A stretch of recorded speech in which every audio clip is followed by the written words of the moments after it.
Hey, the blue button is there. We are live today. Hello, everybody.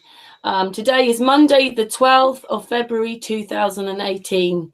And so far on the panel, we have Yudit from Israel, Patricia from the UK, we have Lesia from America, we have artists from Germany, and our special guest today is Karlee Sunshine.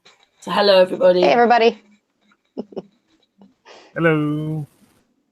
Hello. So, how is everybody today on Monday?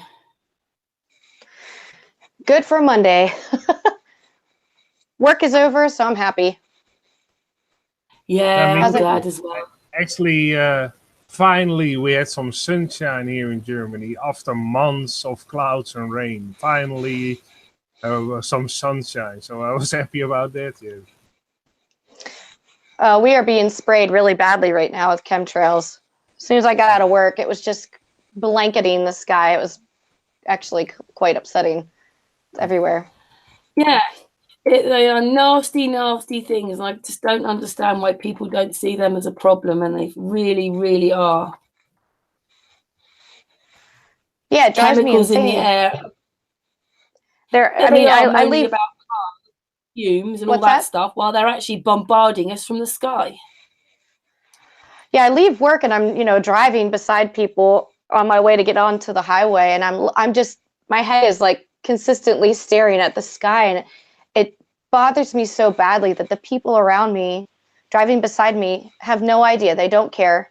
They're looking straight ahead. They have no idea what's going on in the sky. And to me, I'm like, how can they not see that? How does that not stick out to them? It's really bad today. If I would have had a little bit more time, I would have probably snapped a couple pictures, before jumping on the show. It's upsetting. Can I just say something? I forgot to unmute myself when I told everybody hello. So, hello, everybody. Hello, Lisa. Okay. And I'm going to unmute. I'm going to uncam right now. So, I just like to let everybody see my pretty face. Always a pleasure, I hope Lisa. everybody knows I'm joking. I'm always joking. Oh, okay. Go ahead, Karlee. Yeah, I've taken many a picture. Also, there are grids. That? They put them in. They come in grids up there. It's like a grid work. Layers and layers. Some days it's just a couple here and there, and you can distinctly see them.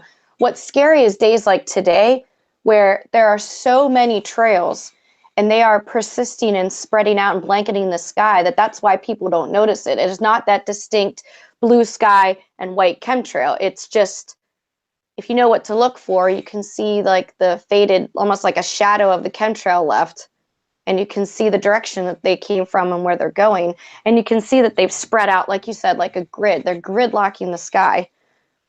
It's upsetting. But that's what it's like today where I live. I'm in Pennsylvania.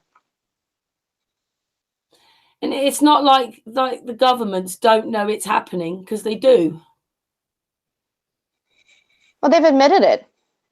I'm pretty sure the government and NASA themselves have both admitted to spraying chemicals, heavy metals, and aerosols into the sky for different reasons, different experiments, what have you. But, they admit it. Mm.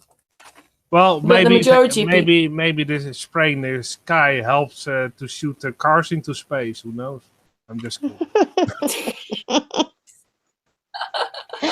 That's it, artist. That's the big plan right there, I think.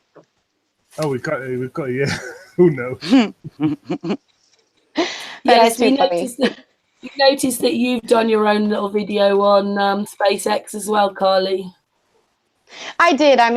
We were saying before we went live, I haven't gotten into the SpaceX Tesla car, phenomenon as far as debunking it, because I feel like it's already been done, and it's so fake to me that I feel like I don't even need to do anything like that. But I did. There are a couple people on Facebook that have been making the most funny, like spoofs or little like caricatures or cartoon pictures where they're taking our faces and placing them on that dummy astronaut in that Tesla. And I mean, everybody is doing it. There's one gentleman named Sol Kim who has done a really good job of it. He does like the flat earth banners on the side of your profile picture, and then he also can very quickly take your face and put it on that astronaut in the Tesla car. And it sounds silly. Anybody that's not following wouldn't really understand what's going on, but it's so funny because what is that quote? It looks so fake, it has to be real, that Elon Musk said. I mean, everybody looks like they're literally sitting in this car. And I put out a contest. I was like, look, if anybody can take my face and my dog's face and put it in that Tesla car, you know, I will be forever grateful. And bonus points to anybody who could take my 2 chickens. I have 2 hens, take their 2 pictures and put them in the car. And this gentleman named Sol, he was able to do it. So I have a picture out there of me, my dog, and then the 2 chickens in that car, like floating around Earth. Well, it's so funny. I think I've also saw someone one pasted E.T. like E.T. from home in that car. That was also funny. Also the big. Well, the other night, E.T. phone home. Yeah, the other night, there were so many of those memes being created. The funny ones like with E.T. or Chewbacca or some other kind of science fiction character, or just all the flat earthers in general being placed in this Tesla car, that I was like, I have to grab as many of these as possible and make a slideshow out of it. And what's great is the music that I found to place to that slideshow is literally called Enter the Tesla Machine. That's just what the song is called. So I thought it was just perfect. So I have a little slideshow on my YouTube channel, which is Karlee Sunshine, that has, just making fun of that. And it made me giggle. And it made me laugh big time, really. Every once in a while, we need to do stuff like that just to make each other laugh and to see like the brighter side of sometimes being a truther can be a little bit depressing and a little bit frustrating, and you need that levity. You need something to look at that's going to make you smile and laugh and remember why you're doing this, and the other people out there that you love and care for that are in on this. We're all in on this together, and something simple like that, it brought a bunch of people together. It made us all laugh. One of the best ones I found, Karlee, was it was Aaron from the Looming Project. He put one with the police officer giving him a ticket. Yeah. Oh, I didn't see that one. Yeah. Yeah. Oh, I didn't see that. It's on one of the posts. Lesia, it's on one of the posts just on Sun and Moon, because we obviously talked about it on an after hangout, and I put it on. But I've got that picture on there where the policeman's giving him a ticket. I think that picture's in that slideshow, and I can't take credit for making that. Other people have made these. I just put them all together and put it to music, but it's so funny. It's great that we can make fun of it too. I mean, I can show you your channel. This is Karlee Sunshine's channel, and it's one of the last videos. Yeah, my most recent, Most recent, you can see that they pasted all kinds of people over there and on there. Yeah. It's really funny. There's also great music in the background, and just to show you. Yeah. Yeah, there's a great. Yeah, I mean, it's silly. It's one of those silly things that I've done. I have much more serious, content and stuff, but that one was just funny. Oh, it was really. You should have had your dog in there. You should have done one with your dog. I do. The one with, because my picture's in there somewhere, and it has the picture of me and Logger and my 2 chickens. I think it's like the last picture or something. Okay, but just people can watch it for themselves, the whole video. Yeah. On our channel. Yeah. Yeah, they can watch it. Sure. That's so weird. I had a big laugh. I thought it was really fun. Cool. The panel's really slow today. It just wants to stick on me. Can you believe? There you are. Artist has got it. There's Karlee's channel. Oh, I saw it a few seconds ago. Yeah. Oh, in the Hangout it played, Karen. In the Hangout you can see her channel, so it's all right. Yeah, I could see it. Yeah, the panel's a little bit slow today. It wants to just stick on me, would you believe? But anyway. Well, the Hangouts likes you, Karen, for some reason today. Today it does. I don't know why. Do you want me to go to just, Also, do you think it's me slowing it down? I could go to just my picture instead of video. No, I think it's fine now. It looks fine in Okay. the Hangout. It looks fine on Okay. when it's playing with the chat and everything. It looks perfectly fine. Okay. I also Perfect. saw, like, obviously you're quite involved with the conference and stuff, aren't you, Karlee? Well, I was involved in the last one. I'm not sure how involved I'll be in the next one. I want to be. But I was one of the guest speakers, but and I say only not to downplay it at all, but I was on a question and answer panel. I didn't have my own, spot where I spoke for 40 minutes by myself. But I got to be on Patricia Steer's Flat Earth and Other Hot Potatoes. She did a show live that was a question and answer panel. And I got to be on that, which was nerve-wracking. I've never done anything like that as far as being on like a panel and being in front of like 600 people, on a stage. And it seemed like it was just such an important, like, monumental, historic event, being the first ever international flat earth conference, but I was extremely, extremely honored to be asked and chosen to go along and do this, and I knew like 11 months in advance. So I had all this time to be like, I need to not be a wimp and find my brave, find my courage, and just everything that I'd been working towards and going through as far as being in the flat earth community was helping me to become more courageous and kind of work up to that point of being able to walk across the stage and stand in front of a bunch of people. And it wasn't even just being in front of people, because a lot of those people are people I love and I consider my flat earth family, but it was also being on all the media that was there. There was so much media there, and so much was being broadcasted live to so many people that it was a little nerve-wracking, but I would never trade it for anything in this world. It was an absolute fantastic experience from the day I found out I was going to be involved and everything working up to it, the highs, the lows, the emotions, the everything, all the way up to, driving there and getting to meet everyone. It was like an emotional high, and it went by way too fast. I do a little video log about that. Like, after the whole conference, I kind of go over my feelings and everything that kind of happened, like from beginning to end. It's like 45 minutes, something like that. I did it while I was driving home, because I live in Pennsylvania, and the Flat Earth International Conference was in Raleigh, North Carolina. So that was like a 5.5 to 6 hour drive for me, just headed south. And so on my way home, I had all this time to just kind of reflect and gather my thoughts and be sad that it was over. But also I did like a video log explaining, how everything went. And if you weren't there, it's hard to explain it, but I would definitely suggest anyone who didn't go this time to try to make it to the next one that's going to be in Denver. And also there's going to be one in the UK. It's the UK Flat Earth Convention, I believe they're calling it, which is coming up here in April pretty soon. Yeah, it is. Karen, are y'all going? No, I'm not. No? Okay. Do you know anybody going?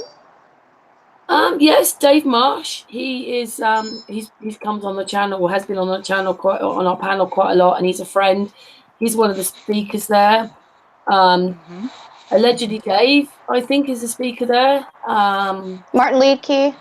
Martin Leakey, yeah. So That's so cool, though. Yeah, it's exciting. So cool. Originally I would have loved to have gone, because it's kind of close to my birthday, kind of, within like a week, and I was thinking that would have been so neat to go to the UK, but like, I don't have a passport, and I think, I don't have a passport though. I think I'm running out of time to do something like that. Plus, it's just too short a time for now, like to have the money to fly out there and stay. You know what I mean? But I'm so excited. I'm hoping that they do like live streaming like they did in Raleigh, so we can all follow, all around the plane. We can follow along. There's a webcam thing, isn't there? Webinar. I hope so. Yeah. Well, we could that'd all be take awesome. up. We could all take up a collect. We could take up a collection and send Candy.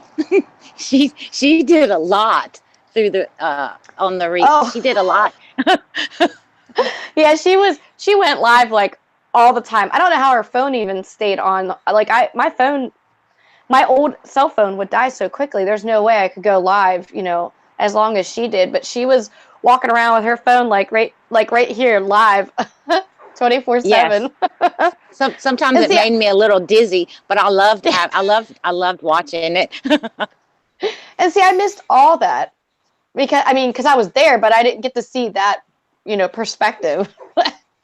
That's too funny. You were a speaker, weren't you? Were you? You were. I saw the clips. Yes, I was there. I was on a question and answer panel on the last day. Patricia Steer had a question and answer panel. Oh, I'm sorry. That's the one you were talking about? Okay, I thought when you said a while ago that you were interviewed by her, I thought you meant like on one of her shows. I'm late to the party. Okay, so. Oh no, that's okay. Oh, okay. I've been on her shows a lot and been interviewed, but she did a live version of Flat Earth and Other Hot Potatoes, but it was a question and answer panel show, and that's what we did at the conference. It was Patricia, myself, David Weiss, and Daryl Marble, D Marble, and Mr. Thrive and Survive, Rich, and Bob Nodell, and myself. Well, that's neat. Like I said, it was nerve-wracking, but it was exciting. I was praying so hard and just hoping, like, before I got there that, number one, I was hoping that I would get to answer a question, because I'm like, what if nobody wants to ask me a question? I just sit up there. I go through all this preparation, and then I just sit there and don't get to even speak, But it was great because there was a lot of questions that they wanted the whole panel to answer. And then we got an option to, if we wanted to answer it, we could kind of like raise our hand, and if there was a question we thought we would answer well. And everybody's questions were good questions. That was another fear of mine. You don't know who's going to get up there and somebody may say something really stupid or slanderous or something that doesn't make sense. But everybody's questions were just fantastic. So it really gave that, 1 hour panel some good time as far as we were able to answer it well. And it was a good conversation. You know what I mean?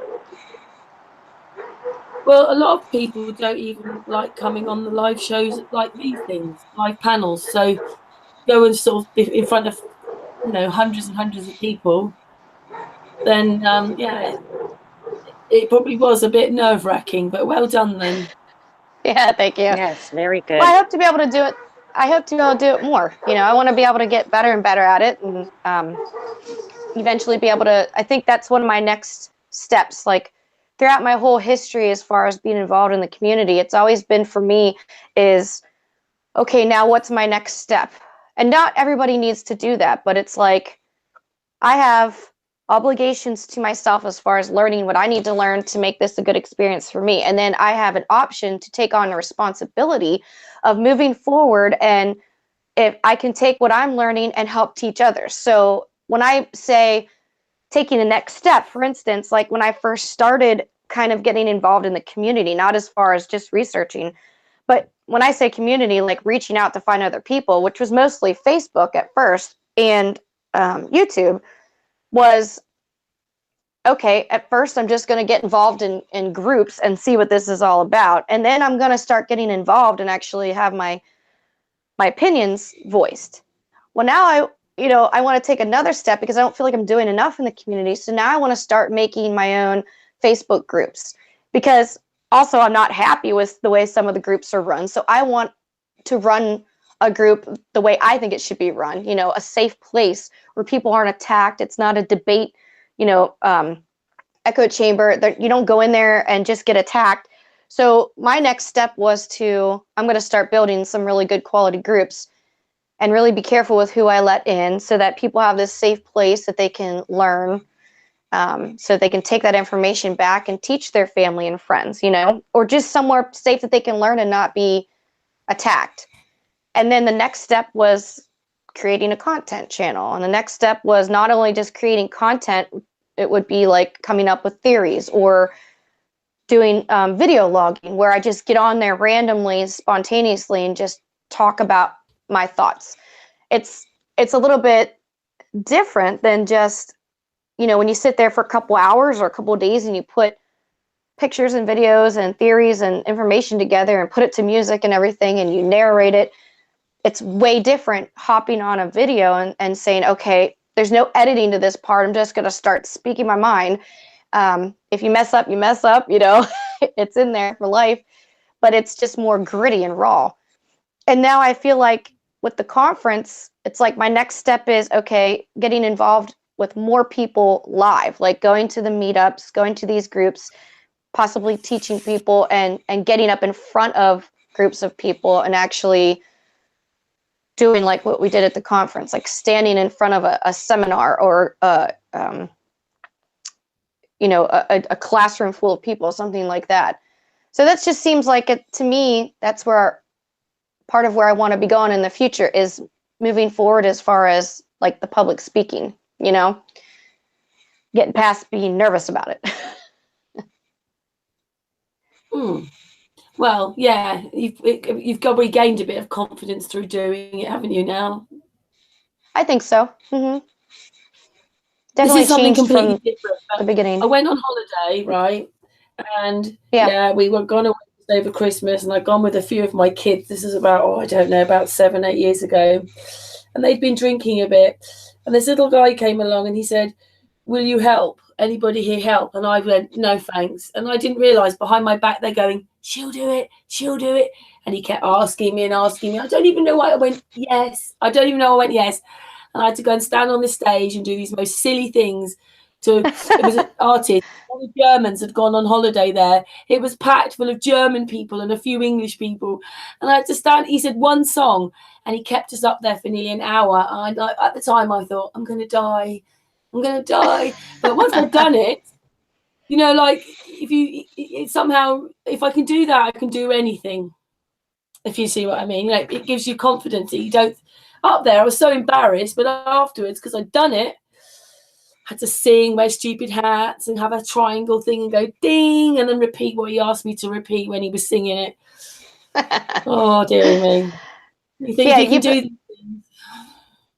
Yeah, I was just going to say, you build on that confidence. It's just like anything in life. If you go through something that's a hardship or a trial or something that takes you out of your comfort zone, then the next time you have to do that, it's not as hard because, look, you just tell yourself, well, I already did that. I know I can do it again. Same way with this sounds kind of weird, but like when people get sick. Like, for instance, if you get the flu virus, that flu virus that's going around, once you get it and you heal from it, you now have an immunity to it. You're stronger because of it. You know what I mean?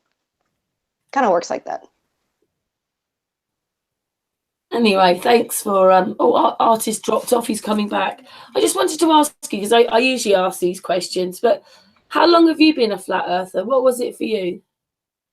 What happened? You cut out a little bit. Oh, you cut out just a little bit. How long have you been a flat earther, and what was it that made you realize? And I think you said, how long have I been a flat earther? You're cutting up just a little bit. Actually going to be close to 3 years coming up in March. So probably back in, I always say it's around February, March of 2015 is when I started getting curious about questioning what the moon was specifically and questioning the sun and starting to question the shape of Earth. Can you guys still hear me okay? Yeah. Right. I just made putting up the picture. You gave me a great photo to make it something. I thought you no big face. That is great. Let's make it one. That's perfect. Yeah. See, it's so easy. It is a joke. Yeah, it's so easy. It is a joke. Any of us can go to Mars. Look at that. Yeah. I don't need the space. So back in car. Well, actually, you don't need a rocket. Just drive your car to the moon. Yeah. That's genius. So back in like February 2015 or around March, to back up, I'm not going to go through the whole story because it would take hours and hours. But when I first started questioning just truth in general of this world was when I was 8 years old. And if anybody wants to hear the story, I have talked about it in a couple different interviews I've done, and I've also have a video log called Flat Earth, My Backstory, and it will talk about the scary experience that I had that opened me up to questioning what was really truth in this world. So from such a young age at 8, I was able to look at the world differently. So we'll skip ahead to as far as when I started getting into the whole flat earth concept was, like I said, around February, March 2015. I had been an avid listener of a gentleman named Clyde Lewis. He has a radio show called Ground Zero. Every once in a while I'll still listen to it, but I've kind of gotten away from it because I'm just, everything flat earth now. I'm just obsessed. People don't say they don't like to use that word, but I am. I mean, I'm addicted. I can't get enough of it. But he was going to be having a gentleman on his show called Crow 777 before he was like popular and a lot of people knew who he was. And the show was called Lunomaly, like lunar anomaly. And I was like, what's this about? You know, I started researching into who Crow 777 was. He also goes by Crow Triplehorn. He was Crow Triplehorn, I think, on Facebook or possibly at one point in time on YouTube, named that. And, you know, I watched his show and started really questioning what in the world was going on with the moon. Because if no one's really familiar with that, Crow 777 is famous for capturing what's called the lunar wave. And at that point in time, he thought, he was under the impression that our moon was not real, that it was a hologram or like a projection, because you could see, and you can still see it. He's got multiple videos of this, what's called a lunar wave, where you see a pulse and you see a wave go across the moon. And I can't explain it, what it is, but it really started making me question what the moon was. Now, I didn't really fall into believing that I thought it was a projection or a hologram, but it definitely made me start questioning it. So after starting to research and go down that rabbit hole, which growing up, I never believed that we went to the moon. It just never made sense to me. And I never thought, I remember being in school thinking, there's just no possible way we live on a ball and there's people living on the underside of a ball underneath me and that we're spinning. You know, it never made sense. I remember in school, I remember teachers scaring us, saying that if Earth ever stopped rotating, if we stopped rotating, that we would be pulled into the sun's gravitational pull and burned to death. I remember being terrified of that. I remember being terrified to look at the sun, and that the sun was this big scary ball of fire, you know. But I remember thinking that that can't be true. It doesn't look like this big scary thing. It doesn't look that far away. And I don't feel like I'm spinning. And the whole fear thing kind of turned me away from believing anything they said about the shape of the earth. So not long after Crow 777 was on Clyde Lewis's show Ground Zero, then he interviewed Mark Sargent. And somewhere in there, it might have been even way before Crow 777 was on that show. Eric Dubé, I believe, was on that show as well, but I had no idea who he was. And anyway, Mark Sargent was interviewed. It was March or April now as we're moving forward. And he was just coming out with the Flat Earth Clues. I don't even know if he was finished with them. And his show that he did on there, his interview was called This Geoid Earth. They weren't even calling it Flat Earth or Flat Plane or Geocentric, whatever. They called it This Geoid Earth. And they had that picture of Earth, you know, where they take all the water off of it. Just looks like a potato. No offense. I know which one. You know which one I'm talking about? Yeah, that's the picture they used for like the cover of the show. Anyway, it was an upsetting interview because Clyde and the people that were calling in did not let Mark get like a word in edgewise. He wasn't able to really answer a lot of the questions because they were being so rude. But he said just the right things, including suggested that if you wanted to look into it more, to get on Eric Dubé's, at the time he just had a website called Atlantean Conspiracy, and he had the 200 proofs as just an article. So it wasn't a video. And so, I mean, that just I got sucked in. I looked into as much as I could through what Mark had and just scoured over that Atlantean conspiracy, which made no sense to me. I'm like, what does the Atlantean conspiracy website have to do with flat Earth? But it was a good article with the 200 proofs. And from there, it was like I couldn't find enough information. But I was able to find, like, I think allegedly Dave was out around that time. Wakey Wakey, which is Mark Knight, and just a couple other people like Matrix Decode. David Weiss was getting involved in there, and I started getting into like the Ball Earth Skeptic shows, which were on YouTube, like a roundtable discussions that John LeBon was hosting for a while. And then I started looking for the groups on Facebook. So I started getting involved more on Facebook around like late spring, early summer.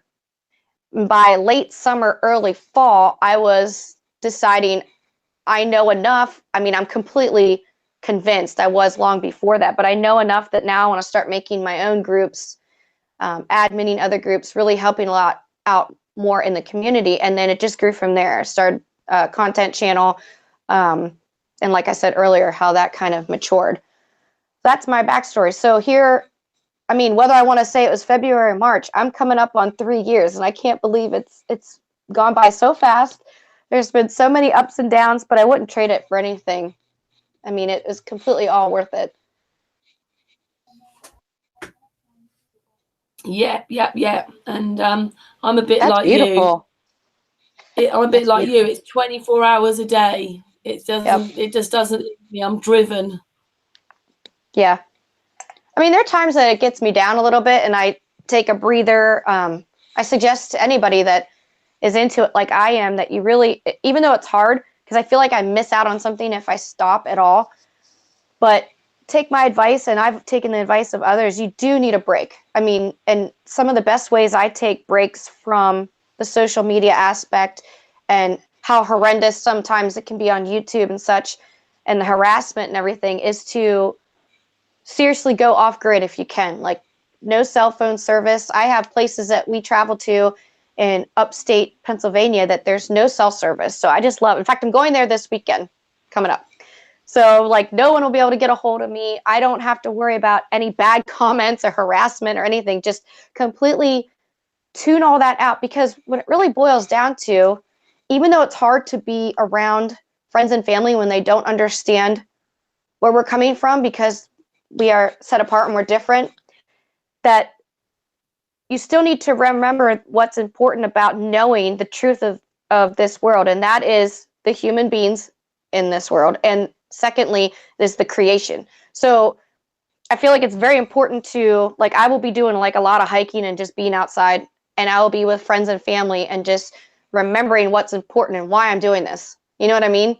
Like, that's why I'm doing this. I need to not worry as much about what other people think and all the drama and all the hate that sometimes you can go through on the social media. Definitely need to take a break from it sometimes. Artist does what you do, don't you, Artist? You go to the woods. Yeah, to the mountain. Oh yeah, for sure. Sometimes I just jump on my bicycle and ride through the forest without any. I don't even own a cell phone or a Oh, that's smartphone. nice. So That's real nice. People are used to it. They know that they can call me after dinner time in the evening after 6 o'clock. Then I'm at home. Or leave a message on my answering machine. Old fashioned, but people get used to it eventually. And I like to do walk to the forest. And sometimes I also take my shoe off and ground myself in the forest and be in touch with nature and the vibration of nature. I leave all the me too. electrical devices at home. Yep, I agree. And that helps. Indeed, we need those negative ions from the ground.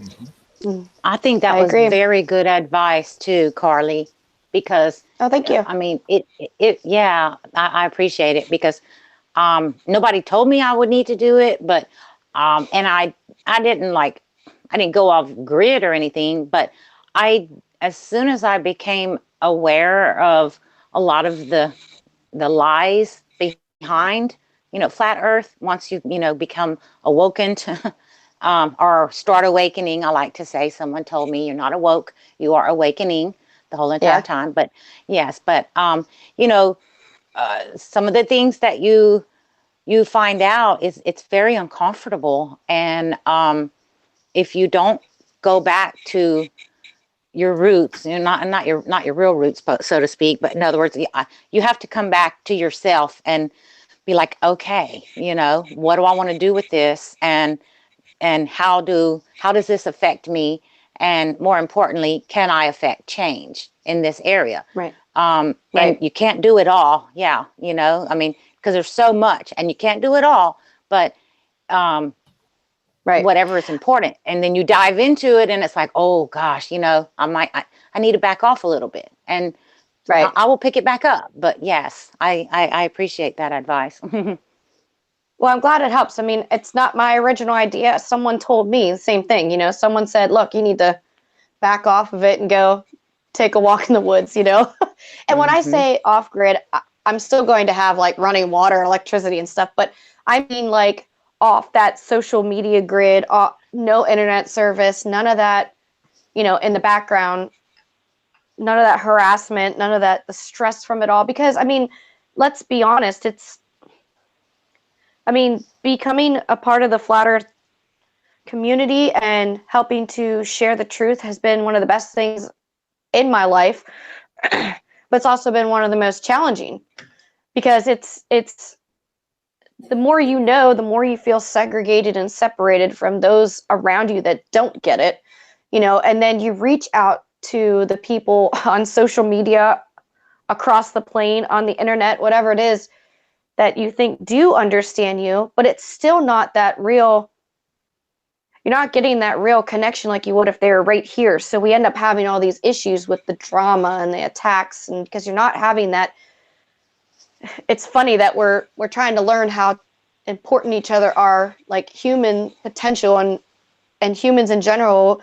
That's why it's so important to us that we're learning the truth of this earth, but then we are still separated from each other, you know. So it still can be very difficult. Plus, on top of that, you're going through the stages of grief because you have been lied to your whole life. And not just about this, but your eyes are opening. Yeah, your eyes are opening up to all the other lies as well, possibly. I mean, depends on what level of truth you seek. But it can be very, very, very stressful, very hard to deal with. So all those levels of grief you go through. So you just need that break, you know, sometimes. Take a breather. That's a good thing, isn't it? And celebrate. Yeah, and celebrate the friendships and the goodness that you have found. Right? Right. Absolutely. Sorry, Karen. That's why I think. Oh, I'm sorry. No, carry on. I'm just saying it's a good thing. It's a good thing to take a break. Yep. Well, and I think that's why, like, it's very exciting to me to see how the Flat Earth meetups have exploded. Like, even just in 2017, there are so many people getting together and seeing each other because they are becoming addicted to it. They're realizing that this is the next step. This is what we're supposed to be doing now. We're supposed to be actually meeting each other, you know, face to face, and hugging each other, you know, and talking to each other and crying with each other and laughing with each other. And that's one of the reasons why the international conference, I think, was so fantastic, because so many people were able to actually genuinely socialize instead of just, you know, what we're doing now. Even though this is extremely nice, it's not the same. You know what I mean? Who just came on? Matthew. Matthew. I think Hello, it was Matthew. Yeah. Howdy, Do you know howdy. Matthew? You sound better, like you're not sick anymore. That's good. Oh, yeah. Feel much better. Good. Thank you. Go ahead. I don't know if I know him. I think he might be on Facebook, but I just saw his name pop up. So I was like, hey, Matthew. Yeah, I'm on Facebook. I took a break from Facebook about 10 days ago, almost 2 weeks, something like that. It's been nice, been concentrated a lot more on a lot of my research and stuff like that. So it's nice. good. Yeah, I think I'll give it a 30-day and then come back, you know, for a little bit. Maybe share some of my new theories that I've got written down already. Sweet. Yeah. It's a Anyway, good way I'm to not do here to it. interrupt. I'm here to just hang out and listen. We're just all kind of chatting. What is the subject right now? You came to interrupt. Yeah. No. Once or twice. Matthew's No. a very clever young man. What's our subject today? Well, we've asked Karlee on, and obviously we've gone through a few things with the chemtrails. She's just been talking about conference. We've done SpaceX, and she is going to talk about something which you might like to hear her. How do you say it? Your terrarium Earth theory. Terrarium Earth. Yeah, do you want me to go ahead and go through it now? Yeah, go on then. Okay. Well, I mean, before we got on the show, it was kind of like, I didn't know exactly how your structure was. Excuse me, whether it would be just like one-on-one interview or there'd be a panel. But I was saying, you know, I have some theories I can go over and I can share. I've video logged about them and I've talked about them in interviews and done little videos here and there. But I want to, and I am starting right now working on making this more into a more complete, kind of like a small documentary, like a video that would be like an hour long instead of just the little short videos that I normally do on my content channel. But I'll start back when I first came up with this idea. For a while there was a gentleman named Robert Shortman, who was part of the community. And I know he's still out there. I talk to him every once in a while, but he's just not quite as involved as he used to be. And unfortunately, it might be because of all the drama and the issues that happen in the community. And sometimes it's just not worth it to everybody, you know, to stick around. But he was a plumber in Antarctica for 13 months. And at that point in time, when he kind of came out in the community, a lot of people were interviewing him. And during one of his interviews, well, a couple of his interviews, he was explaining how the ice in Antarctica is like the cleanest, purest, like distilled water that's frozen. And to me, that like shocked me, because here it is, as far as a lot of our theories, is that it's basically the containment that keeps in the oceans. Not everybody agrees with that on the flat earth, I understand. But a lot of people do think that that might be what surrounds all the bodies of oceans, and that the continents and the land is in the middle, and then the Arctic, or the North Pole, the Arctic Circle, is in the center. And so as he's explaining this, I'm thinking to myself, well, how in the world is it that this is holding all the salinity and the salt water of the oceans in, but it's pure fresh water, frozen water. It has no salt or salinity to it, no mineral content almost at all. So I started thinking, okay, so if Earth indeed has, you know, some people suggest that there is a firmament or a dome, and I don't know who agrees with that on this panel or not. I'm not making enemies, I'm just sharing the theory. If you go by what some people see as far as being biblical, that there is a firmament. So a lot of us also agree that the sun is hot and that the moon creates cold light, and that the sun and the moon, being similar size, cycle on top of the plane. So as they do their cycling, what if what happens from Earth is that we have evaporation of the moisture in the water, we have transpiration, and we have evapotranspiration, which are all three different ways that moisture can get from Earth, plant life, and from the ocean that goes up into the atmosphere plane, into the sky. Some of that creates our weather. You know, it comes back down as rain. But if some of that does not come back down as rain, because it's not raining all the time everywhere, what if some of that, because of the differences in the hot and cold of the sun, is creating condensation on the inside of this dome or firmament wall? That's why I consider it my terrarium Earth theory, Because if you've ever built a terrarium, you understand that inside the terrarium will create its own heat. And on the outside, if it's a little cooler, it will condense and it will they call it raining, but it condenses and water droplets form on the inside of this dome or terrarium or this glass bowl, whatever it is that you've created for your terrarium. So my theory is that when the sun and moon are creating this condensation, it's building up on the inside of the walls of the dome or the firmament, that when the water droplets, which would be huge, but when they drip down the firmament walls on the inside, then they are just gathering at the ice wall and they are refreezing. And that process would be like a water distiller. I mean, when you when you're distilling water, what you're drinking is just what's evaporating and condensing, and it's pulling away from all the minerals, everything in that water. And that's what we have at the ice wall or at Antarctica, is pure, clean, fresh, no salinity involved, no mineral content involved, ice water. And what's really awesome about that is that if that is true, then Earth it's almost like its own pond. It is self-sustaining. It creates its own barrier. So then my theory goes on to where, what if we think about this way? When we have meteor showers and we watch, like, not necessarily like meteors that fall to Earth that people say that they've seen, but when we have like the meteor showers that they can predict and they see a lot, we can watch a lot of these meteor showers, the little flashes of light that go across the sky. What have we always said? We've always said that they start from the top of, like, as high as we can see, and they kind of come down or across. They never go from the bottom of our viewing area up. And I was thinking, well, so what if at some points this condensation builds up to the point where we can predict it? Because there might be a way that we can predict when the condensation on the inside of the dome is gathering.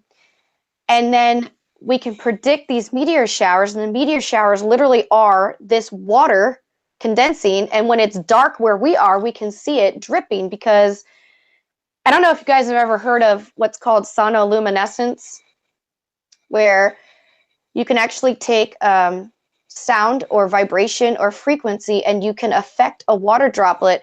Number one, you can make that water droplet levitate. Number two, you can actually create what they call, in experiments, they call it a star in a jar, but they can take that droplet, not only make it levitate, but they can have it create a spark of light because of that frequency or that vibration.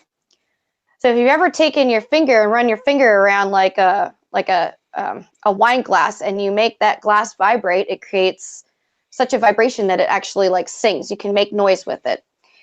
So what if these water droplets, as they are running down the inside of the dome, are creating a little spark of sonoluminescence, and that's what we're seeing as a meteor shower? And the reason we can predict it is because somehow maybe we can predict when we know when that condensation is really, really building up. So that's part of the theory.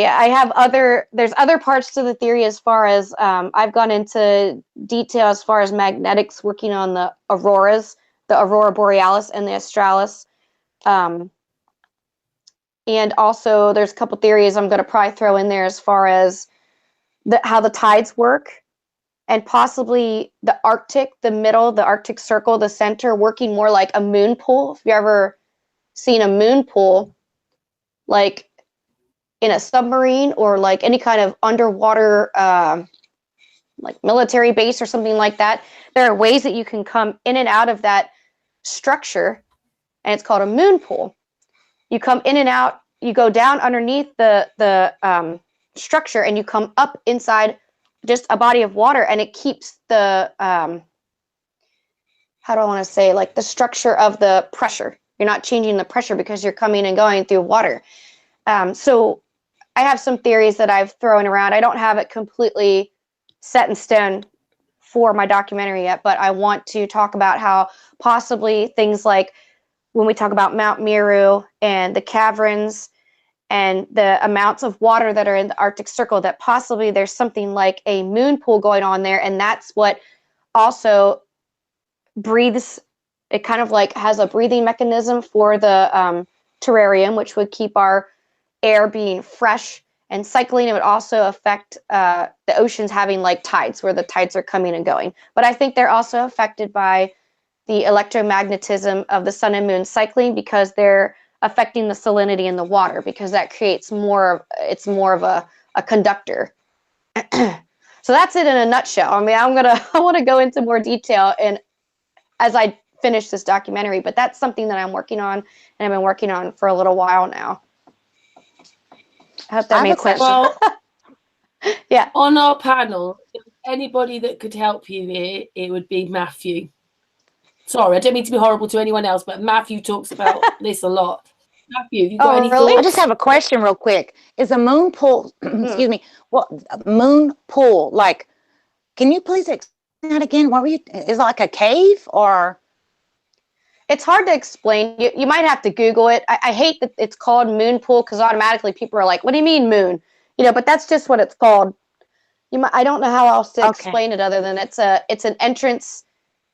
It's a real thing though. It is a real thing. Yeah. It can be an entrance into not like a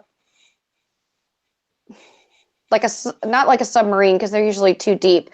But if there was like, say, like an underwater base, it could be an entrance where, like, if there is a base of some sort underwater, you can't just open a hatch, because you're going to change the pressurized system, and water's just going to flood it. Do you know what I mean? Right. Like to get in and out. Have you ever seen the movie called The Abyss? Yeah. An old movie That's exactly back what in the I think 90s of that when I had an think. underwater thing. There was a port at the bottom of the station where you were able to dive up into to get inside the station. Is that what we're talking about? Yep, just like that. Yep. Okay. But it doesn't change the pressurized system inside of that, and it doesn't allow water to rush in. Do you know what I mean? It would be, I don't know how else to explain it. You might have to Google it. Instead of a solid barrier, what it is it's a liquid barrier that keeps the pressure inside. It's kind of like if you take an empty cup and you press it down into water, you'll keep inside of there an area of pressure. And it's because Correct. that water is what keeps it. If you break the water's surface with a connection to the outside, it'll fill completely.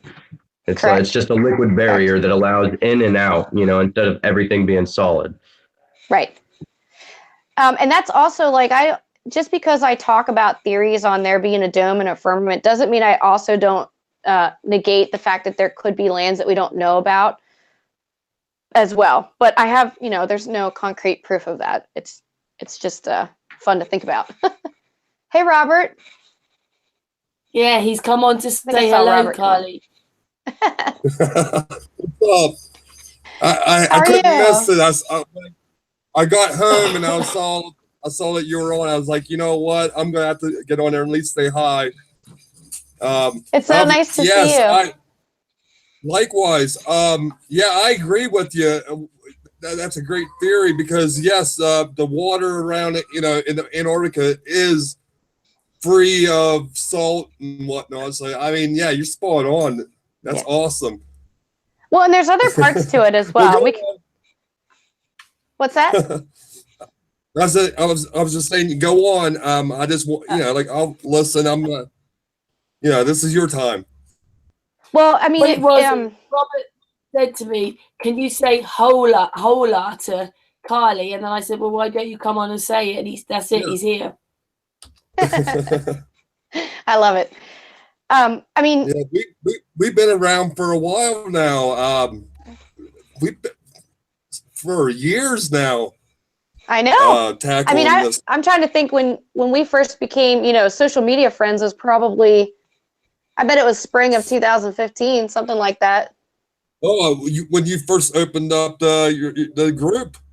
Yeah. When you first opened up your group. Summer maybe. Yep. That's crazy. Time flies. But like I said, another thing. No, I was just gonna say that. Yeah, it's nice to see you on here. I saw it as soon as I got home. I saw who was on. I'm like, well, I'm gonna go tell her hi because we kind of tackled this subject around the same time, And yep. yes, your theory, you know, I was listening. I was like, damn, she's right. I mean, it resonates with me at least, you know, and I'm sure everybody else on here kind of feels the same way. But hey, well, think like about. I said, Well, I was just going to say, think about this, Robert, and you'll understand this too. I don't know where everybody else is coming from on the panel, but that's okay. I love that we can just share our different theories. But Robert, you'll probably agree. You know, as far as the Bible is concerned, if you're going by that as part of our history, that you know they talk about giants in those days, and now we have these documentaries out now that they're talking about the fact that there may have been massive giant trees. Well, that makes sense to me if we live in a big terrarium because, you know, it makes sense to me that if there were bigger creatures like a giant, they're going to be producing more carbon dioxide and they're going to be feeding more vegetation and possibly larger vegetation as far as it would help to support the fact that there might have been massive giant trees. You know, I mean, that's still... I don't know who's watching this, if they've followed there was a documentary, like, oh my gosh, it might have been 2 years ago, that was called No Forest on Flat Earth. And it's fascinating that there could be pretty compelling evidence, the fact that our trees are basically nothing anymore. That's what they're talking about. The fact that there at one point may have been trees the size of like the mesas, like when you look at like, what is it, like Devil's Peak, and I forget some of the other names of those flat top mesas that look like tree stumps. Karlee, on our on research here, artists thinks that they were never trees. They have come through electrical arcings where the land has been pushed out of the ground. Yeah, I'm open to listening to any of the theories. It's just as far as those ones weren't quite as big as that, but the big tree stump looked like tree stumps. They were actually, through these electrical arcings, they happened in minutes maybe. The land got pushed up and it caused what looks like tree stumps. You know what does look like that are the craters on the moon, and also like the craters. I'm saying craters because I don't think they were caused by something impacting. No. What's going on with the moon, and also the craters that we have here looks more like something like that, like an electrical discharge from the Earth or from that land, from the moon, possibly. Actually, that's what they look like.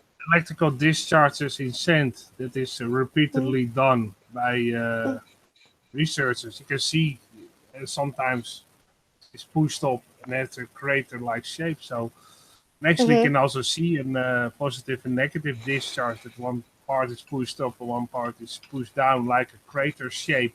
A lot of craters almost have, let's say, 90% the same similar shape as those discharge experiments, or sometimes even 100% the same.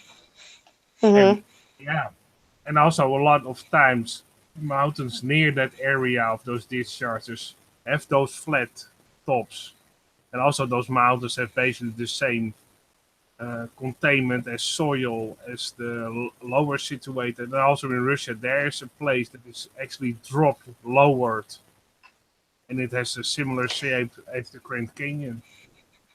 So there are actually proofs on the Earth that you can see a similar, and they look like tree stumps, but So does anybody have theories on why did we have such massive discharges on Earth then? Was it the formation of the sun and the moon? Was it from a worldwide flood?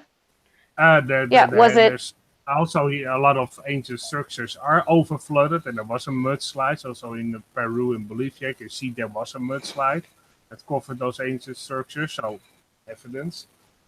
Also certain places near the pyramids, you can see they were overflowed, and near the coastlines of the Giza Plateau, you have that sea in front of the Egypt. You can see there's also a sunken city.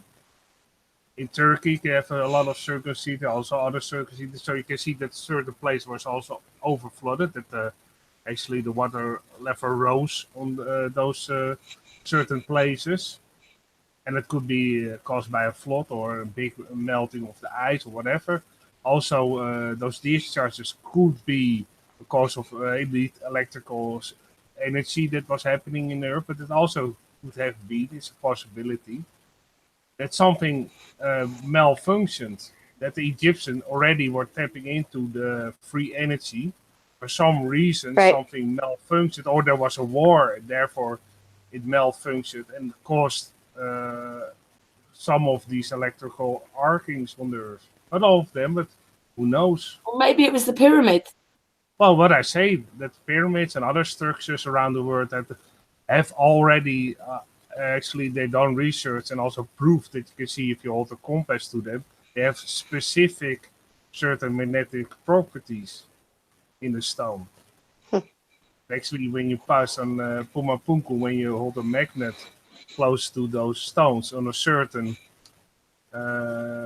part of the stone, you can see that the compass needle turns in specific the directions, sometimes exactly 90 degrees, 45 degrees, 180 degrees. So, yeah, it could have been that they were already tapping into the free energy in a certain way, and it malfunctioned, and therefore all those structures all over the Earth called a malfunction and electrical discharge. It's just an idea I have. Well, it's like it grounded itself where it wasn't supposed to. Like, you know, an accident. That's what happens when... Those electrical discharges are often very close to ancient sites. So that also makes sense. It makes me think, well, two things. Number one, the stuff that we talk about, like what we're talking about tonight, and the stuff that we're learning now, what that has been brought out just because of getting into the fact that the Earth is shaped differently than we were taught when we were growing up. It boggles my mind. It's almost hard to fathom that how different Earth must have been. So much has changed, and there's so much out there that's like so extravagant that we know barely like a little fraction as to what's really true. And I think that's the same way with humans. I think we are just like a sliver of what we used to be, or what our potential is. You know what I mean? But secondly, I was going to say, how older the structure is, how more technically advanced it is built, with blocks fitting to each other. Can't even put any human hair or credit card between the joints. Built without any mortar, and built in such a fashion that they are earthquake proof. So they were very advanced in that type of engineering back then. Very, very clear. So, and then you can see the older the structure is, the most advancedly it is built.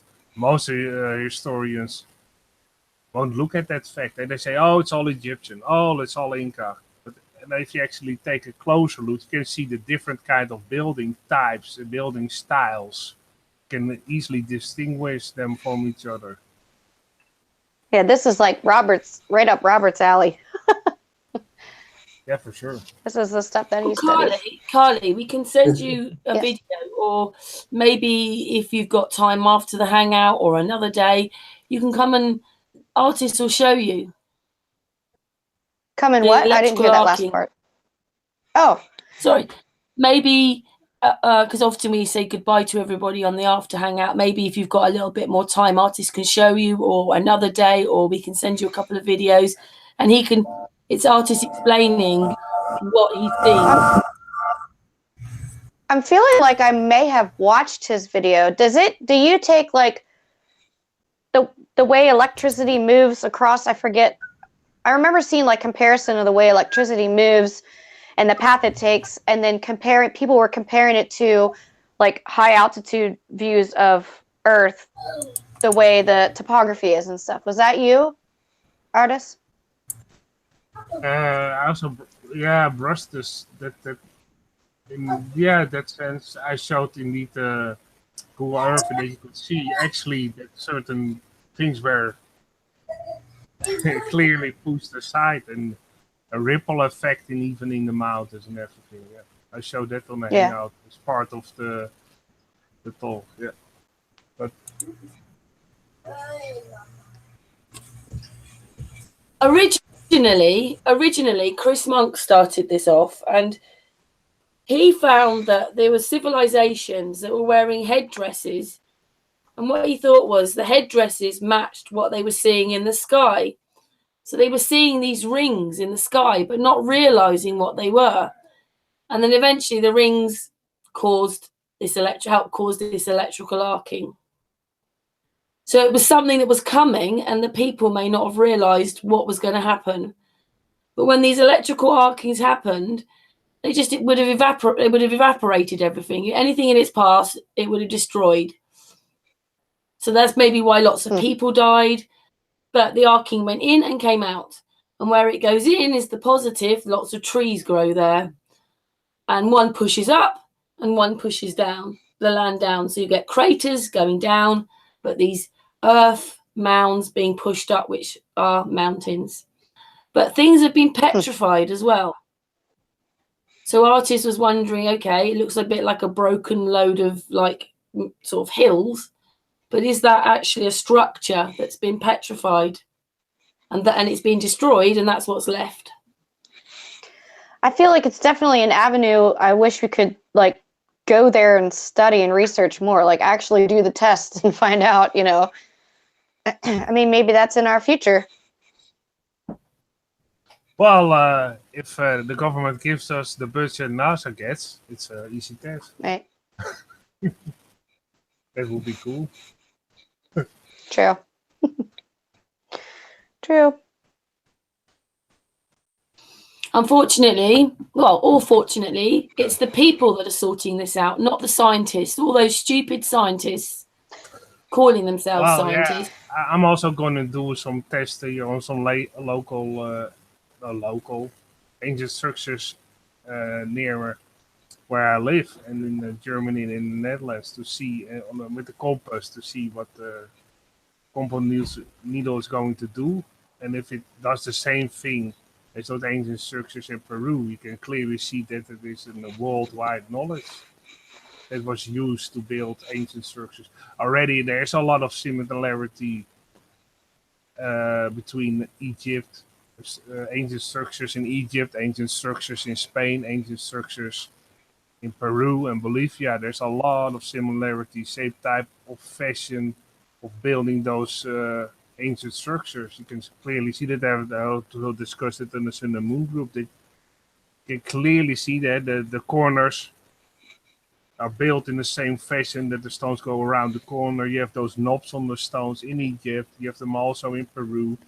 The same type of shapes of stones that can fit together like it looks almost like a jigsaw puzzle. You have that also in Spain. You have the same type of building technology in Peru.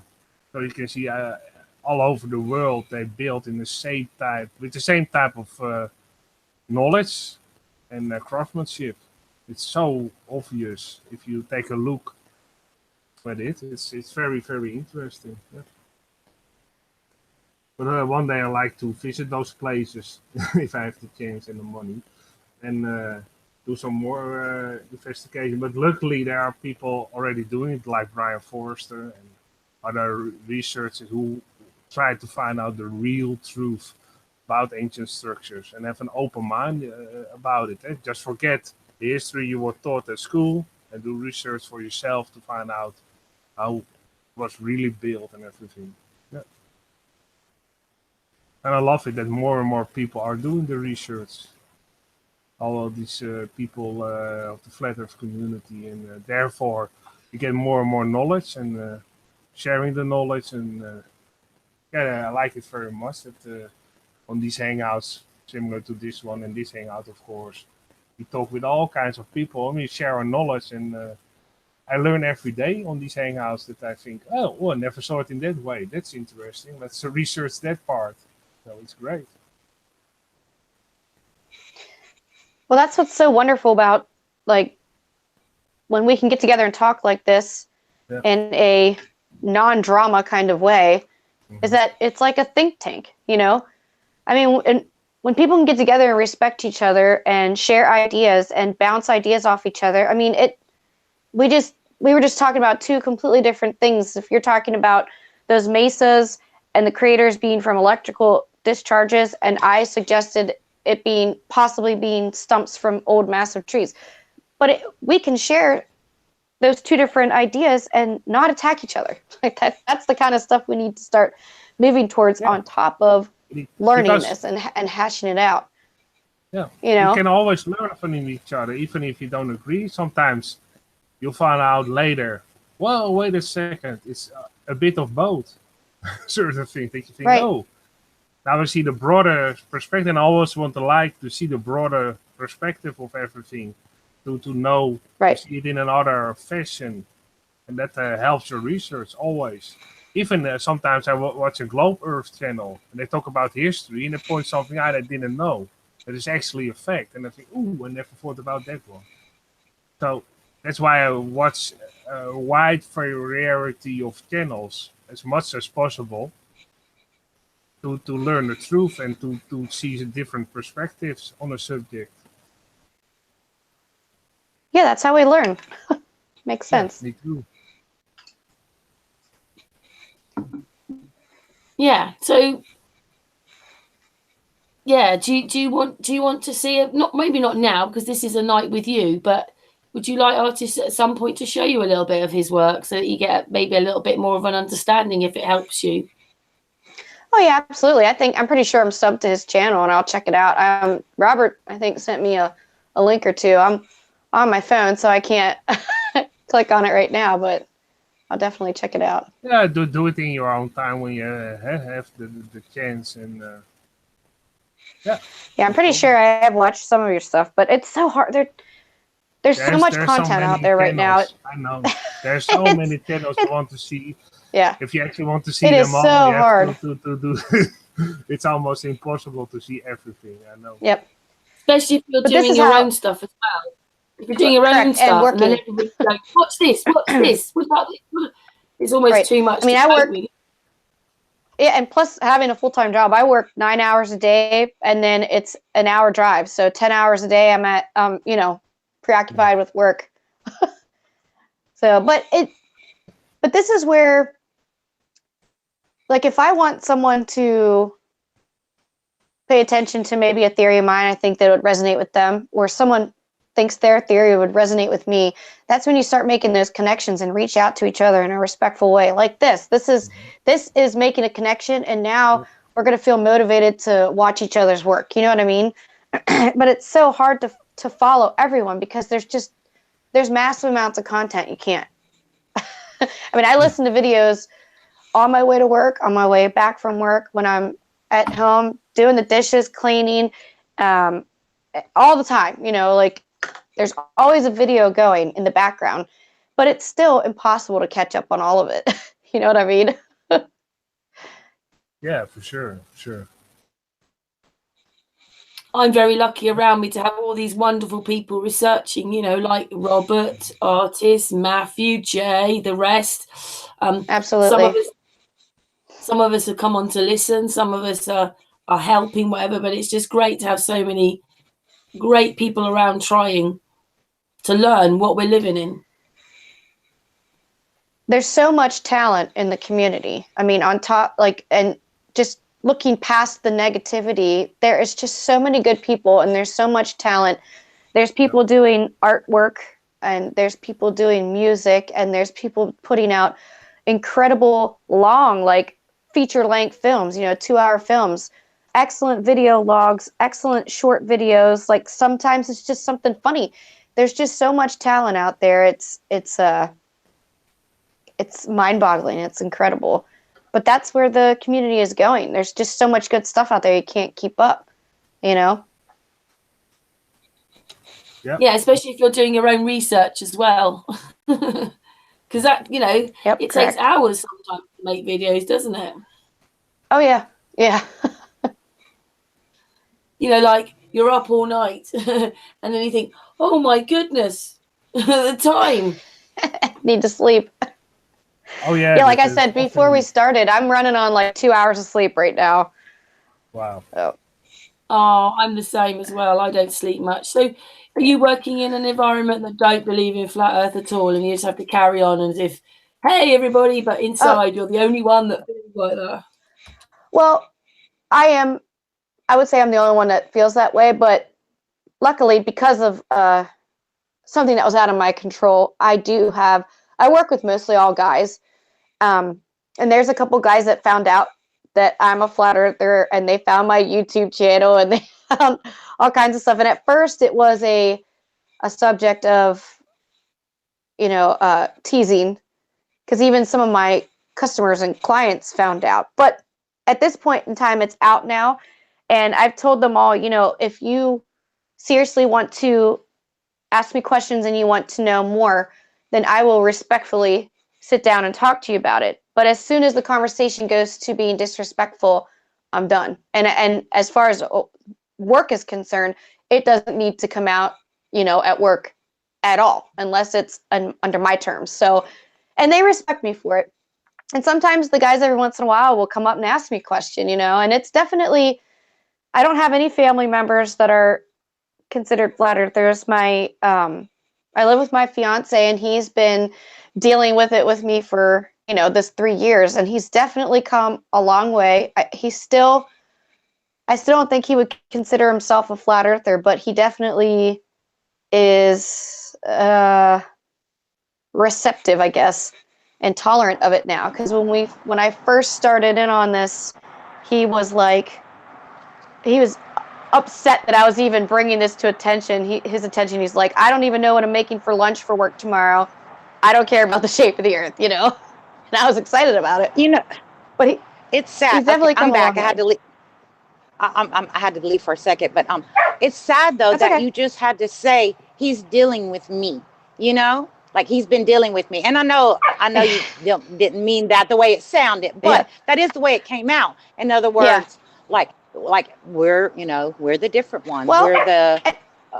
But I do really mean it. I do really mean it that way, because I mean, bless his heart, he's had to, and I say deal. I mean, okay, if I have to tell him, okay, I'm going to be on a show tonight, and I need it quiet, or I need to have the bedroom to myself for 3 hours, or whatever it is, he's been very acceptive of me getting on Hangouts and getting on Skype calls that aren't recorded, just me working on my videos. And there's a lot of times, especially when it's nicer out, that I'm just like, he may watch TV and I'm like, I'm going outside because I'm going to go take star pictures, or I'm going to take some pictures of the moon, and I'll be out there for a couple hours, and it's like he doesn't see me.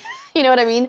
So when I say he's had to deal with it, it's like he has really been I don't want to say forgiving, but pretty, like I said, tolerant of the fact that he's giving you the space to do it. Well, he's exactly. being supportive.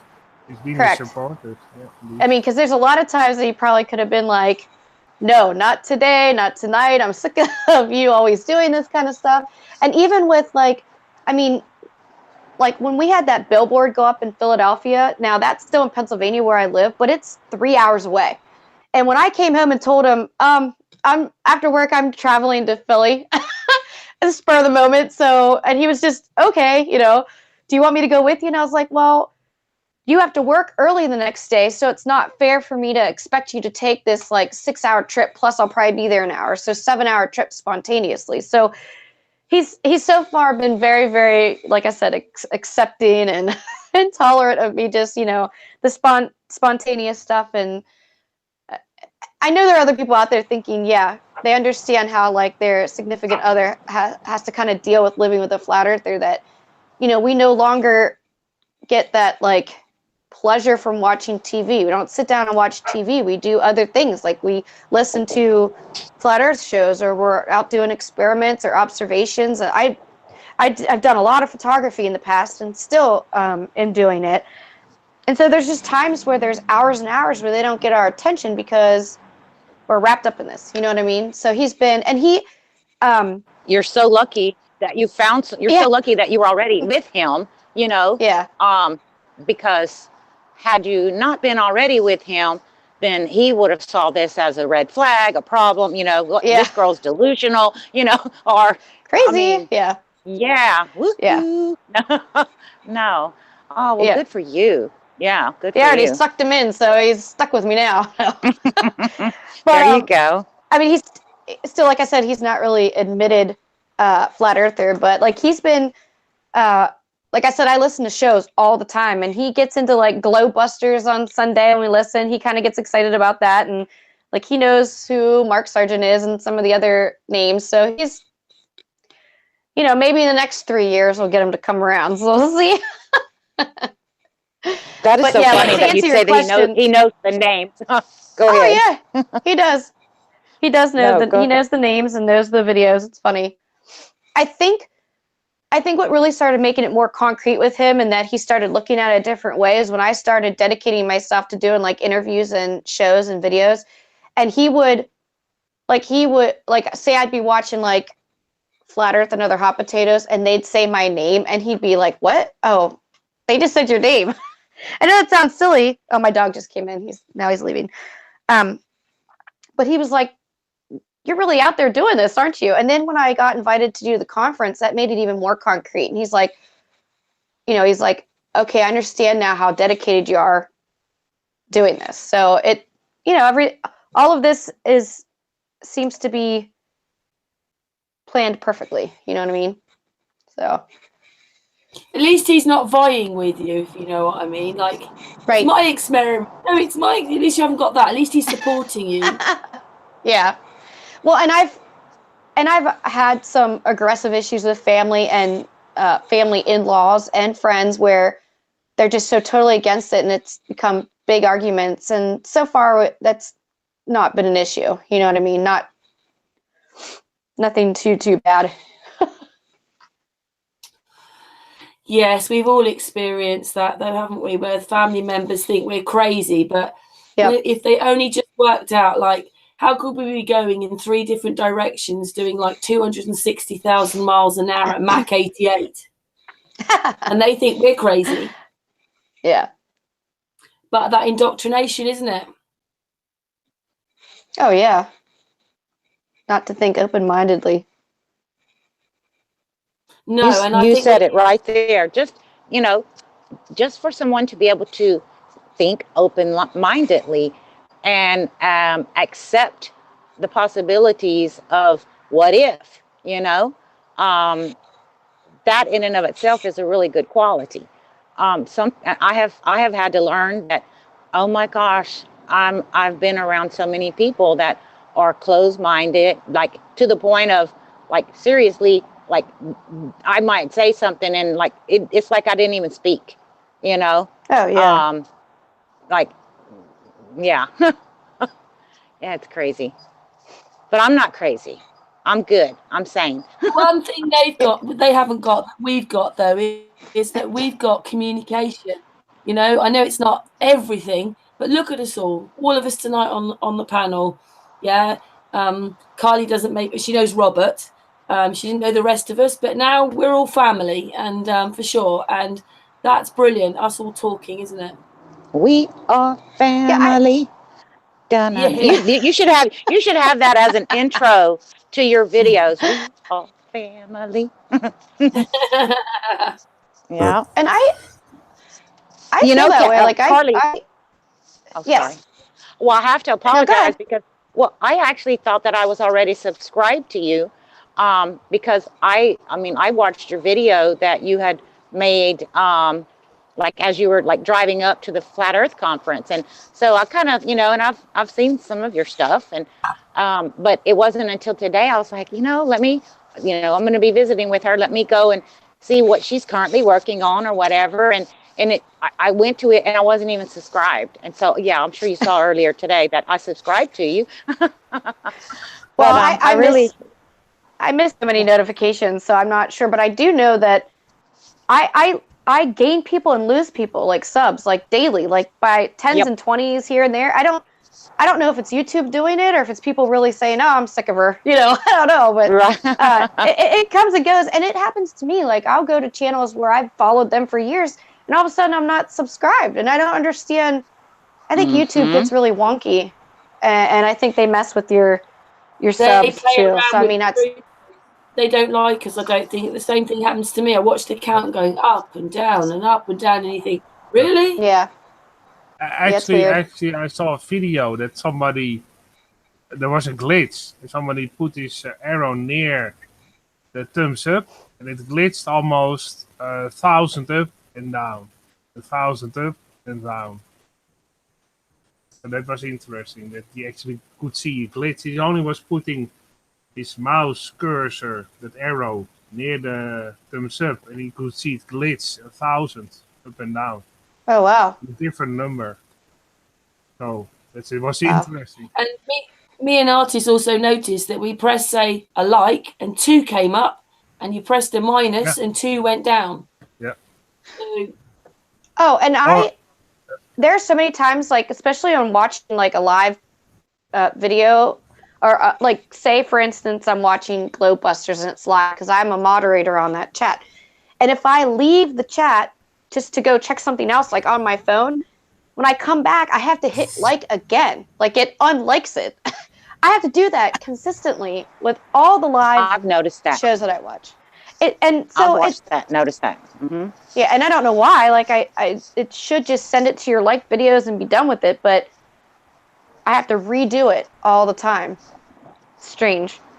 But you know what? To me, having the subscriber base to me is just part of how many more people can I reach as far as the truth. I'm not monetized. That's not to say that I might not do in the future. It'd be great to be able to make just a little bit of income to compensate for all the hours of time that you put in, and also to put towards better equipment or to put towards a trip, like for instance, a conference or something like that. But I'm not monetized, so it's not like if I lose subs or I gain subs, the only sad part to me is that now there's less people that I'm able to reach if I come up with something I think that people should see. You know what I mean? But I agree. It is what it is. I agree. Yeah. Mm-hmm. I don't have a problem with people monetizing. I agree with my I agree with my 100 subscribers. No. Hey, everybody starts that way. No. Karlee. Yes. Karlee, you're in the different realms too. It's just not flat Earth. You also go into the other conspiracies, and sometimes you can get people hooked. If you because for us, we make a lot of flat Earth videos, but we start making videos of other topics. Just example, Q or whatever. If you start going there, hook them in that realm. Then once they see your videos, they'll see that you do flat Earth videos and other research. Yeah. Sometimes I think we limit ourselves to like just one topic, right? And instead of because we can hook other people like mostly with whatever like you got to check out the trends, right? And I don't. Well, go on. Oh, I was going to say. I agree with you 100%. And I don't when I started a channel, I wasn't thinking, I'm going to hit all these topics and that's going to be what I do. Flat Earth was my main objective, but I kind of go, I'm an empath. So I kind of go with my gut feeling, what if I'm really pissed off, excuse my language, about the chemtrails in the sky that day, I'm going to go out and take as many pictures as I can and do some video, and put it to music and put some information in there just to try to get someone's attention. Why aren't people noticing this? Same way with I did a video on Pizzagate, and all it literally was me walking around in my cornfield out back with my dog, almost in tears, just sharing emotionally how I was feeling about this and throwing some information out there, just trying to spark someone's interest to look into it, look into what's going on in this world. People don't understand what they need saved from. And so mine's more organic and spontaneous and emotional. I'm a girl and I'm an empath. So if I feel a certain way about a topic, then I might just talk about it. And then sometimes that's just your way of expressing yourself. And that's great. Correct. Everybody expresses themselves in a different way. Right. I talked about that video. I just want to show it. It's from a friend of mine. You can see here the view count is 18,610, and then so you can wait a second, Artis. Artis, just wait. That's it. I'm just waiting for it to come up because it's so slow tonight. There you go. Okay. Yeah, I could see it. And I will it was just play the spots. But watch this: 18,610. Watch this. It will skip. There we go. You saw it? It was very fast. But it glitched. Yeah, glitch again. 758. Wow. 1800, 610. Hey. Let's See, I what- can't see it. Here, 'cause- here's glitching. Well, I'm on my phone, and there's like the little bar across the bottom says everybody's pictures of their faces, and it kind of blocks it out. But I believe you. If I was on a computer, I could probably see it. Yeah, I will make it smaller again because I made it. Oh, there we it a go. little Now I bit- can see it. And Yeah. actually, here it glitches over here. I can let's do it like this. That you can't see the ad that good. So whoop, a little bit down, and it glitches. I can put it back just a bit. And what's here? 1800. Here. It's glitching here. 1800, 610. Wow. Definitely And then some the weird stuff. And it still doesn't have 16. It doesn't have that amount of likes, so it glitches back and forth. You can see 80,610. It still doesn't have 80,610. And he just did it live. Hey, we went to that site and he showed us. A friend of mine, Barner11917, has great things about these kind of topics. And you can see the thumbs up glitching, so there is something going on. If it's a glitch or something else, I don't know for sure. But in that video, there's some other videos they actually show that the thumbs up or even the thumbs down are glitching. Sometimes almost 1,000 or even more. So there is something going on. Maybe it's just a glitch. Maybe it's something else. Who knows? Well, like I said, I have a small channel. It's a humble channel. So to me, it's the only thing that upsets me is the fact that if I lose subs, I'm not reaching as many people. You know what I mean? It's not about I'm not making any money off of it. So, which is funny because I've had people complain that I'm in it for the money. I'm like, really? Well, show me the evidence of that. I think if you monetize your channel, that's just my view about it. A lot of flat earthers work so hard, they probably even work harder than some people work at their job they don't like. Yeah. Oh, yeah. So and what's you make wrong very with little. getting some money for all the research you do? I have nothing against Correct. You know I why think the flat earthers won't make any money? Because then YouTube would have to turn around and say, the biggest money we pay out to is flat earthers. Yeah. Yeah. That's true. It could be. Yeah. Well, the thing is, like, there's not any of our channels, as far as the flat earth community is concerned, that's making bank on their YouTube channel.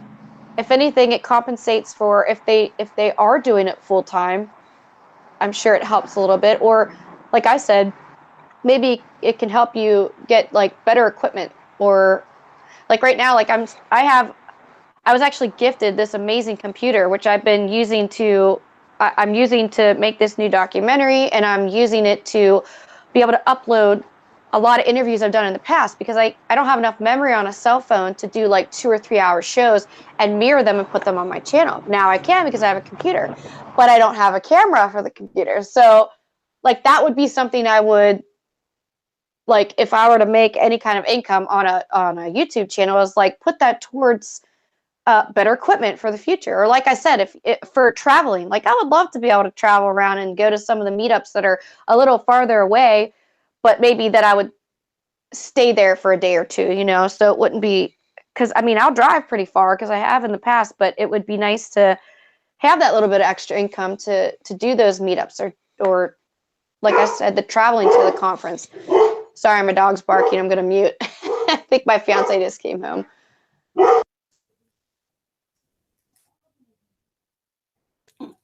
Oh, that's okay. We'll let him off.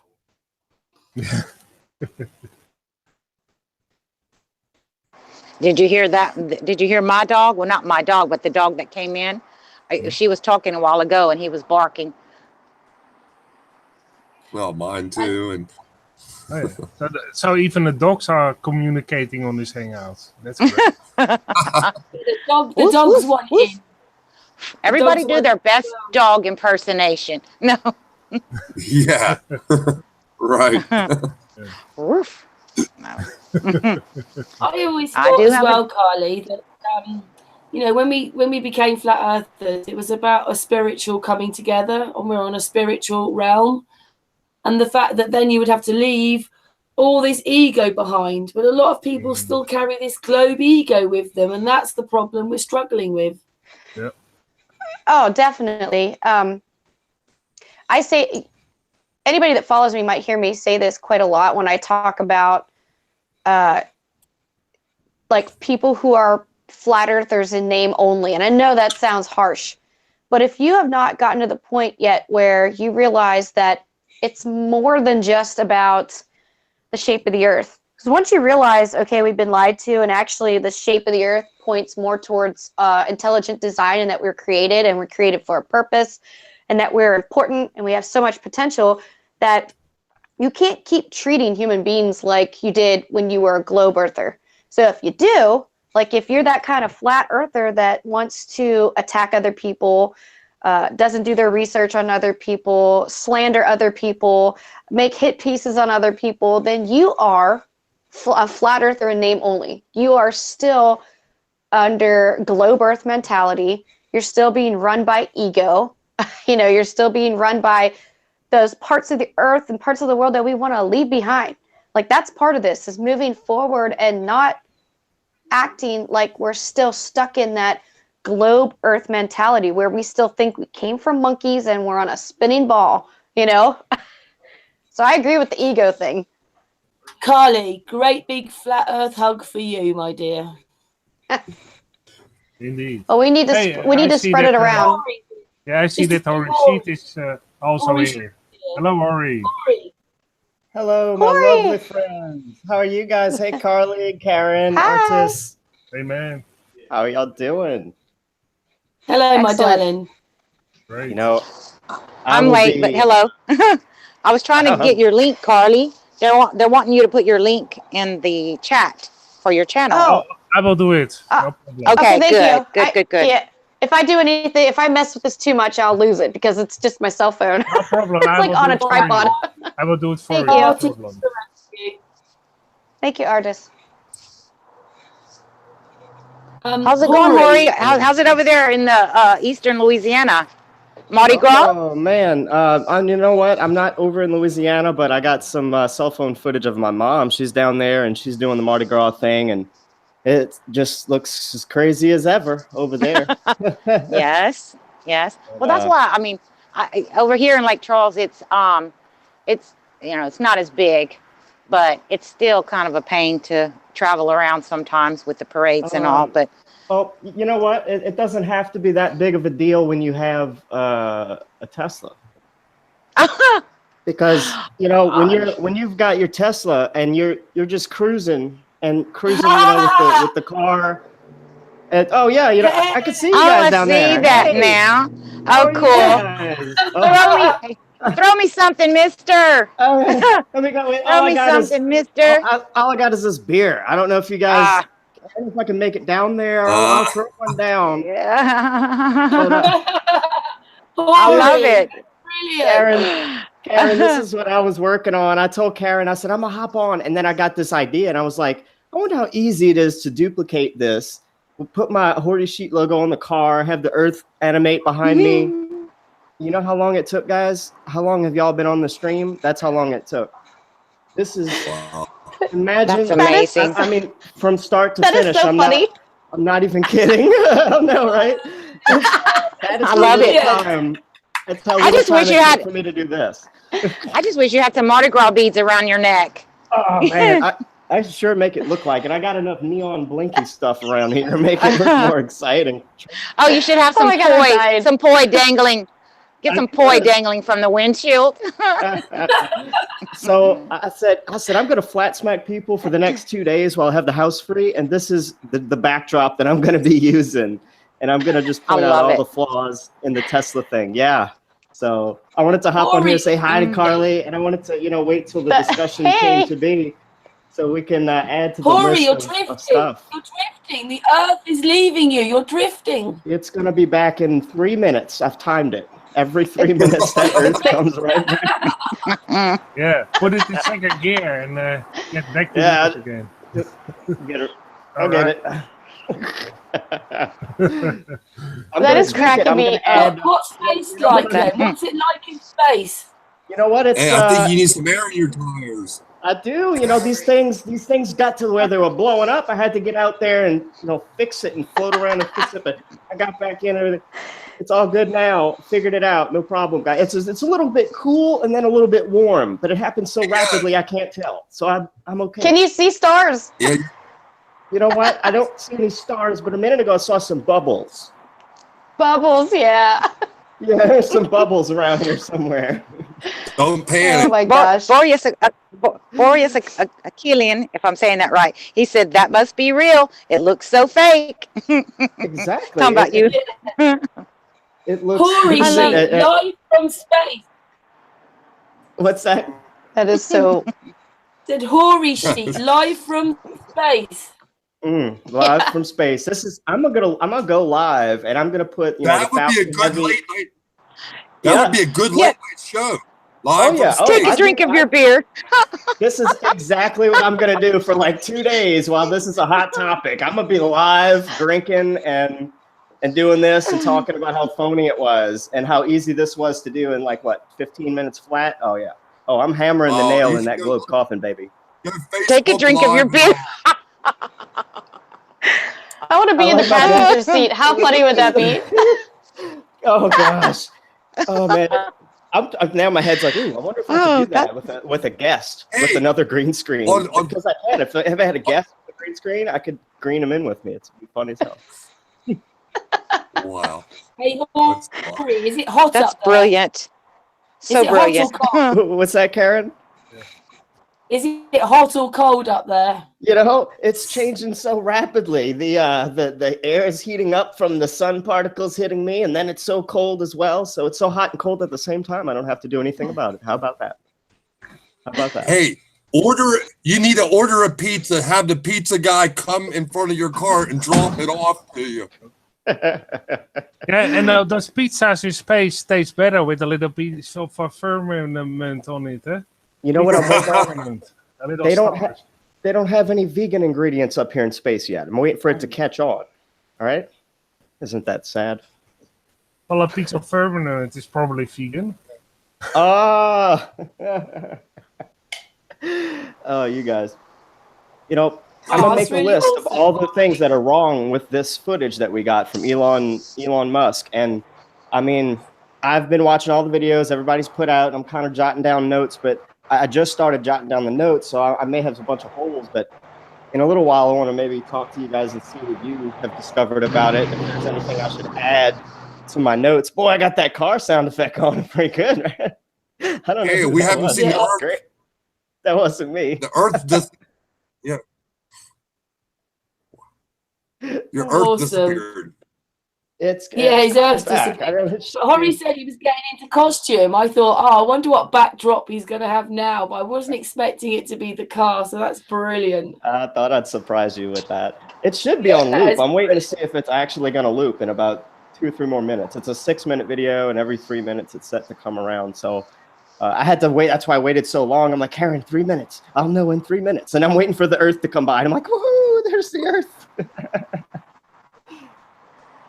That's just someone in chat said, oh, who was it? It went away so quick. Oh, Harsh Truth Engineer said, call into the ISS to borrow some sugar. There you go. Yeah, I want some ideas on what else I could add to the video feed because I can have anything I want fly by.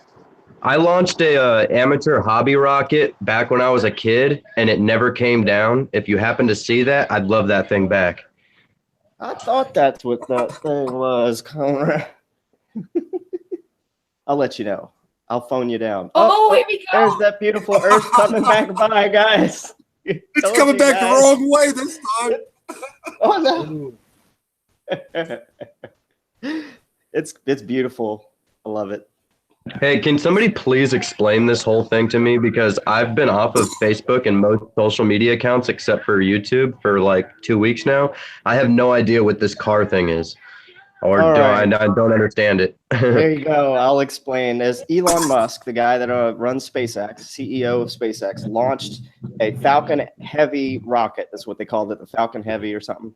And it went up, had two things on the side of it, so it's like a very phallic rocket. And in one of those compartments, there was this car from his private stash. Believe it or not, it must be a legit, probably still drivable and everything car. What? He launched it. Said it's going to go to Mars, guys. So now they put the cameras on. They showed the launch live. 4 hours of footage of what you're seeing right now looks damn near exactly what they're showing. 4 hours. I have a hard time believing that because doesn't it cost like $13,000 per like ounce to send into space?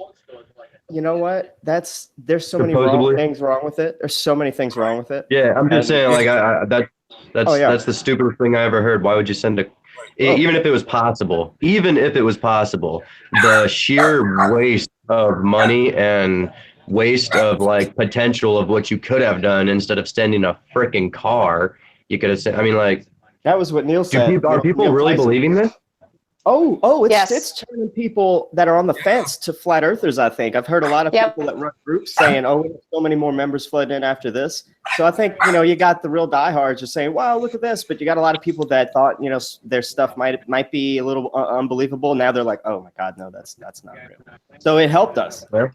But still, a lot of people think it's real. It's crazy to me. How did the tires survive? Like the air in the tires, how is the leather interior surviving? How is a vehicle seriously traveling? There's a lot of liquid within a vehicle itself, and liquid supposedly boils in a vacuum. The paint itself would start messing up. Yeah. There would be ice crystals all over it. I mean, so many different things. It shows how BS it is. It's insane. Yep. That was my first thought. What kind of material did you spray this car with to withstand space? I need to get some. Yeah. But no, freezing temperatures. He was asked that question in the conference, and that came. And how is that car not hitting one of the 100,000 satellites that are supposedly up there? You saw 0 satellites. Yeah, of course. And you see bubbles, what looks like bubbles, and it's not bubbles, of course, but it's not stars, but it's little white things that go streaking up across. And you're like, now what is that again? Well, and the worst part about it is 26 minutes into or 26 seconds, I think it is, into the original video, you see what they're saying is Earth, the blue marble, and then an explosion, the car is actually coming out of the rocket or whatever, and then you're back to seeing the blue marble. But in that little explosion, you see the inside of the studio. It looks just like the studio setup down on Earth, where they have the car on jacked up and everything with it. It's ridiculous. That's all. That was all edited out, I think, of the original. Now, the live stream, it's gone. I was gonna say, I'm like, if that's the case, I wonder if this is Elon's way of being sneaky to expose the truth. I got to be honest with you guys. I've been a fan of Elon Musk for a really long time, and I want to see the evil connections with him, because I haven't really seen him yet. I don't see him pushing the space agenda as much as he is pushing, actual technology surrounding the bullshit of it all. His rocket technology, his speed technologies, magnetism technology, stuff like that. I see him more concentrated on that. But I mean, if you guys could inform me, I'd be curious as to learn the evil intent behind the Musk conspiracy. Well, you know what? A lot of people are saying that they actually don't think that he might actually be telling the truth, and he thinks this is real, because he said in all these interviews that he's flabbergasted. He's I don't know how it worked. It doesn't seem to him like this should have worked. And he says his famous quote from all of this is, "It looks so fake, it must be real." That's what he said. He said that. It's everywhere. So in other words, Elon Musk actually had no knowledge of any of this. By that one quote, he had no knowledge of any of this. And he's kind of just a face. He just doesn't understand how they succeeded. He didn't incriminate. It's like he didn't incriminate himself personally, as if he didn't know. Which he probably did. It just makes me think, is Elon Musk actually smart, or is he just like Stephen Hawking? Is he just another fake face for somebody else behind the scenes? Wouldn't that be great if he figured out the truth? Holy cow. If he really was that smart and he really was that connected and he decided to be truthful about it and he's like, hey guys, I decided to be a part of this personally and I actually saw, and yeah, they're all lying to you. It's completely flat. This is BS. I'm exposing the whole thing. Yeah, I would be like, yeah, Elon. Wow. That'd be great. If only there was someone like that out there. I mean, like, why not? Even if they lost their life because of it, because of the evilness and whatnot, like their martyrdom of that right there would literally spark the revolution to change mankind. Plain and simple. And unfortunately, right off the bat. That could be what would happen too. I feel like one guy like Elon Musk. Yeah, man. I'm sorry. I don't mean to jump in so much and just like get it. I'm just like, this is throwing me off. I had no idea. I keep seeing this car and I didn't know that it was connected to Elon Musk and like what was going on. So no, please jump in as much as possible. That's how out of touch I've been with the social media scene. So you like Elon's work? You were like very familiar with him, you said. And you yeah, I love Elon Musk. I study him. I just haven't been looking into the social media scene. I stopped looking at Instagram, stopped Twitter, stopped Facebook, and I only go onto YouTube for either this right here or to study and research. I've been really heavy into my research. I've been specifically researching hermetics and stuff like that, and the sacred symbols, ancient history, stuff like that. But yeah, so all of this is like news to me. It's odd being out of touch with the social media thing, because then all of a sudden you feel out of touch with the world on something so small like this, but it's so big. You know what I mean? Yeah, you ought to look into what he just did with this. Look into all the problems. Go check out Globinisms. Oh my God, what a channel that would be, Globinism. Check out Globusters with Iru Landucci, their past Sunday episode. They break it down. They show you 3D renders of cars where like Unreal, the game engine, Unreal 4 or whatever it is, Unreal 3, whatever. They show you how you can render something that looks, I mean, you can map out your light sources that are in your studio and or in a fake virtual environment and make stuff look real, make 3D objects look like they're reflecting light from anywhere you want. Like you just set the stage, and that's just what they've done. That's all they've done with this car. It's a freaking photorealistic 3D rendered car, and it's reflecting a fake earth and everything. It's just an object in 3D space that's spinning around that object that's being rendered photorealistically. And when you have a 3D object like a fake ball earth spinning around something in a 3D environment, you can make that object reflect it. It's built into this program to have a surface reflect stuff at like plastic wood or like metal wood or chrome or steel, or even like the various differences these materials can reflect light is already built into the system. So this is nothing new. This is technology that's been at least available into this much photorealistic depth since 2014. And so to fake this, look at what I'm doing right now. This took 15 minutes and I just took a PNG. Now I could go back later with Adobe After Effects and add, you see how the red is of my car is very red over there, and there's not so much red, like it's darker back here. I can go and add a light. I can go add stuff to make the reflection travel down the car as the earth passes or something like that. Maybe just to add a little bit more to it, but nowhere near what this program could do. So you go check it out. But then when he goes into the conference, he's getting asked these questions. And he literally does say, it must be real because it looks so fake. And then when he's answering these questions, it's almost as if he doesn't believe it, but he has to, because he's the CEO of the company. That's his demeanor. And I mean, I could see right through it. This guy does look a little shocked that it actually worked, and that he's given this speech about this car in space. It's very weird. He's like disconnected from it. So look at him read his body language. It's interesting. Hey, Horry, Tyne Elders is in the chat, and she said she just wrote, "This is live." So you need it. You can add. You can add that. You can add that somewhere to your background. This is live. Yeah. Good one, Tyne. I love it. Oh, man. I'm thinking of the different ways I can enhance this. I am absolutely. I'm surprised it looks this good from what little I actually really did. Like I'm loving this. So I can add bubbles in the back, like the weird things that we saw. I can add, instead of that planet coming by, I can add a totally different Earth, or maybe it'd be the same Earth, but my Horry Sheet logo is actually on it as it's spinning. Or Like, add I can do some all fish. kinds of stuff. Or add some fish. You could be or Jaws. Why not add a background that's a studio? I can pop that in there, and like every 2 minutes, I can just be like, "Beep," like a studio, and then back to the space, and be like, "Oh, guys, I don't know what happened. I'm sorry about that." Hey, you can do a high-speed thing with the cops. You can have the cops trail you. Well, I can't add it. Chasing you through space. Let's see. Yeah, I could add that, like come in like orbiting the car or something. I don't know. I think I threw him out and took over the car. Oh, I have dogs. Possibilities are endless. Well, that was very good, Horry, because that was a bit of a shock there. I was expecting you to have some costume on. I thought, what's he going to be wearing? Well, yeah, it's the Jack Skellington onesie I bought from Walmart. I love the flat smack in this thing because some people know what it is and some people don't, but it just piques your interest immediately.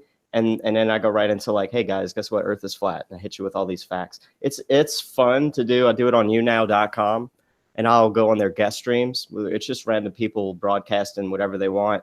And you can click a guest button on there to be in their lineup for guest streams. Sometimes they accept you. Well, they let you give a snapshot of what you look like so the person can see what you look like before they allow you, onto their stream.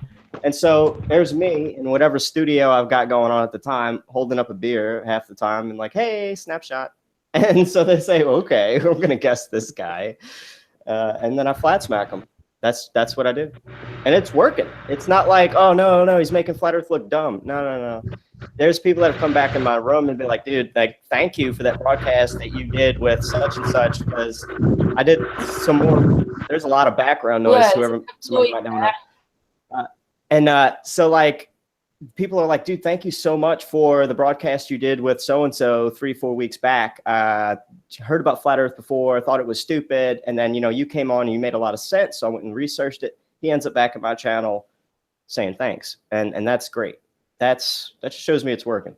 It's really hard though. I mean, just talking to people in general, they want to call you dumb, but you get past that and you start changing lives. Working. Oh, there's that beautiful Earth again. Well, it's good to take the Mickey out of it because it's absolutely ridiculous. Oh, look, the Earth's coming back. Isn't that wonderful? And you turned around to look at it. It was perfect. Like it's really there. You should name your beer. You should name your beer. Make a fake label for your beer. Like something catchy. I should drink Don't panic or DITRH's Flat Earth hot sauce while I'm sitting here. Horry, be aware that your beer doesn't get flat. Flat. Yeah. Artist, I had to take my headphones off for a sec. What you said? I said, be careful that your beer doesn't become flat where you leave it like that too long. The vacuum of space so far has treated this Budweiser very well. Thank you. Okay, cool. And we've got a new sort of swear word. Well, it's not a swear word. We've replaced it. So we go, what the flat? What the flat? What the flat? Like, Horry, I feel like you're going to fall out. Like, it makes me nervous, like you're going to fall out of the car.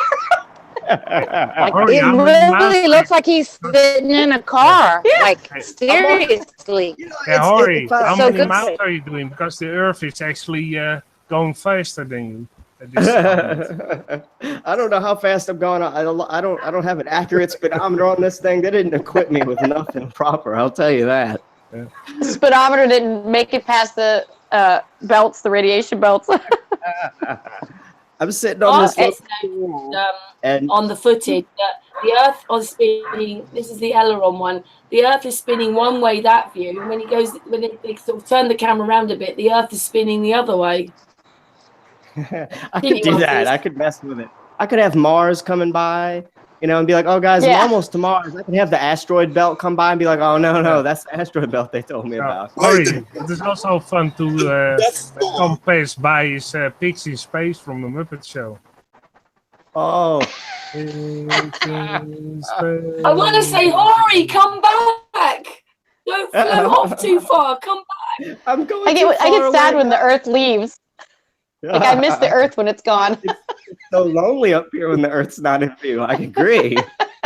Terrible. It's scary and Hey, dark. you could add the Death Star. Have the How do you Death think I Star felt in when the I back. said I'm watching the video to see Yeah, if that'd the be Earth funny, is going the to come Death Star. by? Oh, could put the Death Star. I didn't hear what he said. That's good, you artist. Yeah. I was thinking, wow, this looks really think that was- scary and lonely until the Earth came by 3 minutes into my little test video, and then you should have seen me all excited in this Jack Skellington onesie. Woohoo! You lit up. Jumped on the stream. I'm like, it's time. I'm gonna go grab another beer, guys. I'll be back. Oh my gosh, you're gonna fall out. Yeah, be careful. Yeah, be careful. Jump out because that'd be so careful. funny. Don't hit- He's getting out. Look. Oh, I love it. I hope he love locked his car. I hope he locked his car that it doesn't get stolen. You never know. This is true. Do not leave your dog unattended in there now. Thanks your friend. Oh, he's there. Oh, look. Oh, look. Ah, He's coming back. he's swimming. It's right there in the trunk, you know. Very floaty up there. Swim back up. Oh, my gosh. Thank you, Karen. Thank you for letting me be a goofball on your stream. I love you. Oh no, thank you, Horry. That was brilliant. Indeed, it was brilliant. Nobody was expecting Horry in space. Yeah, it's so fun. But yeah, I'm glad I got to come on and say hi, you guys. I don't have a whole lot to really talk about, but you know, I'm looking at all my notes here, and I don't think there's really anything much to add to it. We've already mentioned that there was no satellites in the video, there was no stars, and there was no continents on the Earth at all. My Earth has more continents than their Earth. If they were. Arguably, this looks more realistic than theirs. By default. On the ball, supposedly, there is a section that would be a lot of water. But it meant that when they were doing this, everybody would have been asleep because they were in the dark. There's so many things that's wrong with it. Plus, mine doesn't have that weird cigar UFO glitch imprinted on there. Remember that? Like Jaron was pointing out on the Jaronism channel, like there's a little black object stuck on the Earth as it's going by, and you can see it in two different scenes. And you're like, well, first of all, if you're not caught up yet on how the cloud formations haven't changed in an hour or two's time at all, you're caught up on this little black glitch that appears again and again, and you're like, oh, what? So there's so many issues with it. That's actually one that I have to write down. I'm gonna write down black There's also cigar. There's also like some of the views from the camera is looking towards the front of the car, like into the windshield, and you see like the dummy astronaut there, and that part of the car is completely dark and black, but then you're behind it is the blue marble Earth, and it's completely lit up. But in reality, the sun would be behind the car as well, and it should have been lighting up the whole front of the car if the whole side of Earth that we were seeing was lit up, but it wasn't. So there was just so many anomalies when it came to how the light was working, because it was supposed to be the sun, and it didn't jive with how the Earth was lit up. It's just silliness. You also had the shadow of the Earth on the car without the sun. There was no sun. He was in dark, but the Earth was a shadow on the car. Can you repeat that, Karen? You cut out a little for me. I want to hear that. Sorry. The car was in the dark, right? But the shadow of the Earth, all the blue and the clouds and that, they were actually shadow on the front of the car. Wow. So the reflection in the car wasn't matching what we were seeing? No, because the ball Earth was reflecting on the car, but the sun wasn't shining on the car. There's some problems with this footage. There really is. For sure. What else? But you know what? When you go to one of these channels and see how many people watched it and how many people put their thumbs up and thought this was amazing. Oh, yeah. What about the notion that... Oh, sorry. I was just going to mention real quick that they were able to change the live stream. Also, that's been proven now too. And who does that? Who can do that? So you gotta look at like, oh my God, the power control, the control structure has allowed them the ability to change their own live stream. That's really something to think about. That's going to go by the wayside too. What do you say? What do you say to the naysayers? You know, like not the naysayers, but the people that do believe. Like in my family, just yesterday, I asked them, "Did y'all see it? What do y'all think?" And the consensus was they believe that the rocket was launched, but they're not certain about the car. Okay, so this is my first experience with a rocket launch since I've come into the flat Earth community. So I am baffled. Like, did they really have a launch? I don't know. I wasn't there. That's interesting. I've seen a lot of amateur footage, and they're showing these rockets come down and land. And what I find strange about that, first of all, I will say from what I know about how something like Adobe After Effects software can fake UFOs in the sky. If you go to YouTube, you type in UFO tutorial with Adobe After Effects, and you're going to see a lot of stuff that you're also going to see on sites, on channels like Secure Team 10 on YouTube. I think that's a whole bunch of bull, their whole channel, and you can go and look at these YouTube videos on how to make fake stuff. So they can easily, just with the same UFO tutorial video, can fake these little rockets coming back down and landing, and with all the fake smoke and whatever they need. Because fake smoke's also something you can just get a plug-in for your animator, and there you go, you got fake smoke. And you got fake smoke that, you know, will probably react with the environment in some kind of way and light it and make shadows. And I mean, it's unbelievable what you can do with this stuff. And with a whole lot of time, you can get it to look as real as you want. But yeah, those people that don't believe that the car was launched, but the rocket was launched, well, they might have launched something. I mean, but the more I listen to these videos about these launches, like Jaron on his show on Globebusters, they were talking about, it looked like something was up in the sky flying around with this rocket, and it almost looked like there was a tether attached between the rocket and that thing. So, I mean, there's more research that could be done on that. I don't know whatever became of that. But yeah, I mean, just the physics of this. We're asking everybody to believe that. I don't know how heavy it was, but I'm pretty sure it's really heavy. These rockets that they were trying to land back down on Earth. That's just not. It doesn't look real at all. It doesn't sound like it's possible. None of it. So I'm stumped. I don't know where this is going to go, but it's making people choose sides if they're on the fence. That's great. Yeah. There you are. The police are coming for you. They're gaining on you, Horry. They're gaining on you. They're trying. I'm gone, baby. That was great. Yeah. I couldn't resist. Oh, that was you, was it, Artis? No, that was somebody's. Yeah, I did it. That was you. Oh, that's great. I was thinking it was a background noise at the perfect time. Yeah, that would be cool. But yeah, that's it, guys. That's all I gotta say. I'm gonna go ahead and start flat smacking on the UNOW platform pretty soon. I've got a couple more Flat Curious readouts that I'm gonna do. I have 2 more left. One of them contains a twist. If you don't know what I'm doing with that, it's I've got a freelancer project going where I'm paying people $5 to watch either Eric DeBay's 200 Proofs that Earth is not a spinning ball, or Mark Sargent's Flat Earth Clues. For $5, they have to watch it, take 20 notes, and give me 250 words of feedback or something like that. And it's been pretty interesting so far. Some of the reactions I've got. At least 2 people are like, I'm definitely going to look into this, or you know, this is really life-changing information. I mean, it's been really good so far. So if you want to check that out, it'll be I'll probably be doing the next readout either tonight or tomorrow on my channel, The Horry Sheet Show. So there you go. Yeah, we will. Right. Can you say what time are you coming on then, Horry?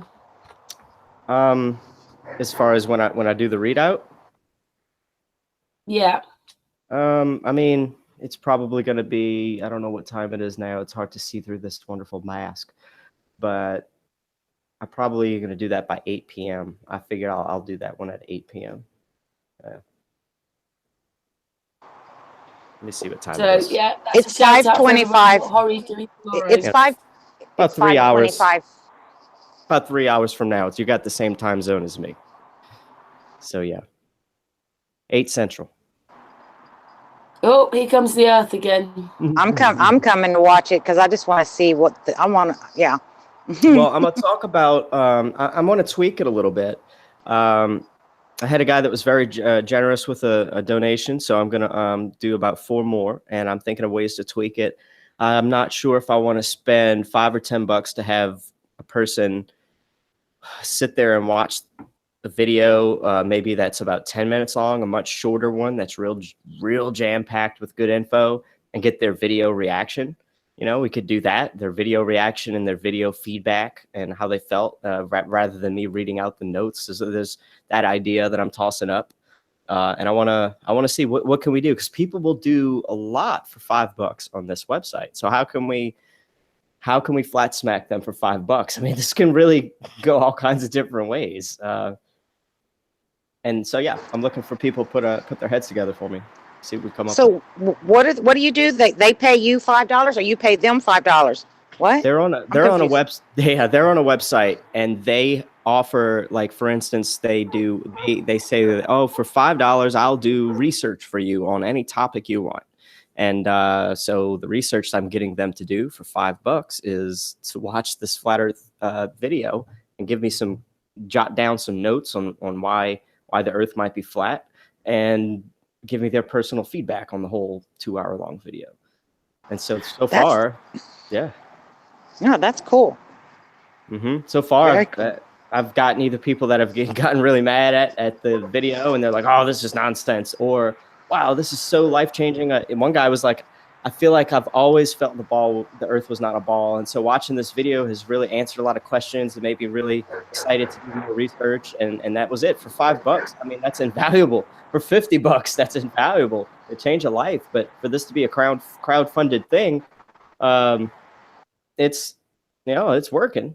It's pretty much working. And that's what I'm all about. I'm just waking people up, trying my best. And you're doing that. It's working. That's all I know. It's working. And I figure, if it's working this well now, in about a year, I might have 5, 6, 10 different projects like this going. And if you want to see, a readout, I've already, given you the price is $5. PayPal it over. Boom, you're going to get a readout. I haven't put a name on everybody's readouts, but that might be a thing too. Right now, it's just working out really good. So imagine that, having several different little very cheap things that will potentially wake somebody right up. I expect to get some interesting emails. So if you have an idea on what you think somebody might do for $5 that might wake them up, go ahead, send it over. HorrySheetProductions@gmail.com. I read your emails. I'm looking for ideas, and I'll give you credit. I tell people all the time, if you give me a good idea, or you show me something that I talk about on my show, I'll say, hey, I got this piece of news from yada, yada, yada. He's got a book coming out. Check out his YouTube channel. I'll get a shout out, So it works. Yeah, well, and in case anyone's wondering, because I started to watch the beginning of one, and I did see in the description where you wrote that it costs more than $5. You didn't take into consideration the, I don't know, you said it's like $6.06 or $6 something. Yeah, I forgot. Yeah, I still forget to mention it's actually $6, because when I go and buy it for $5, the damn site charges me $1 in processing. So it does cost me $6. So if you do want it to not cost me anything and you want to support me, send me $6, not $5. But I've always said, I'll still pay the extra $1. I don't care. I'd rather do a readout and not make myself broke. So I don't care to pay the $1, but yeah, I did put that. Thanks for reminding me. Right. I'll be in a hole if I don't. Right. Well, Karlee's going to be doing her theory. We've just been talking about it before you came on, so maybe you can mention her as well. What's that, Karen? Karlee's going to be doing her own theory on terranium Earth. Is that it? Is that how you say it? It's a theory. It's terrarium Earth. Like you can build a terrarium.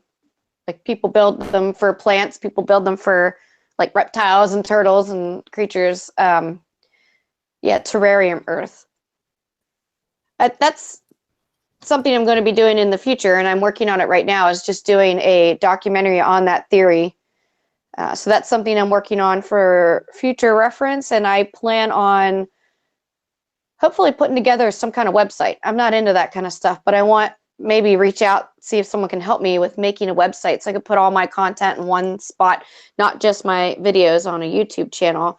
And then, of course, like I said earlier, I really want to work on doing more like speaking engagements and meeting more people.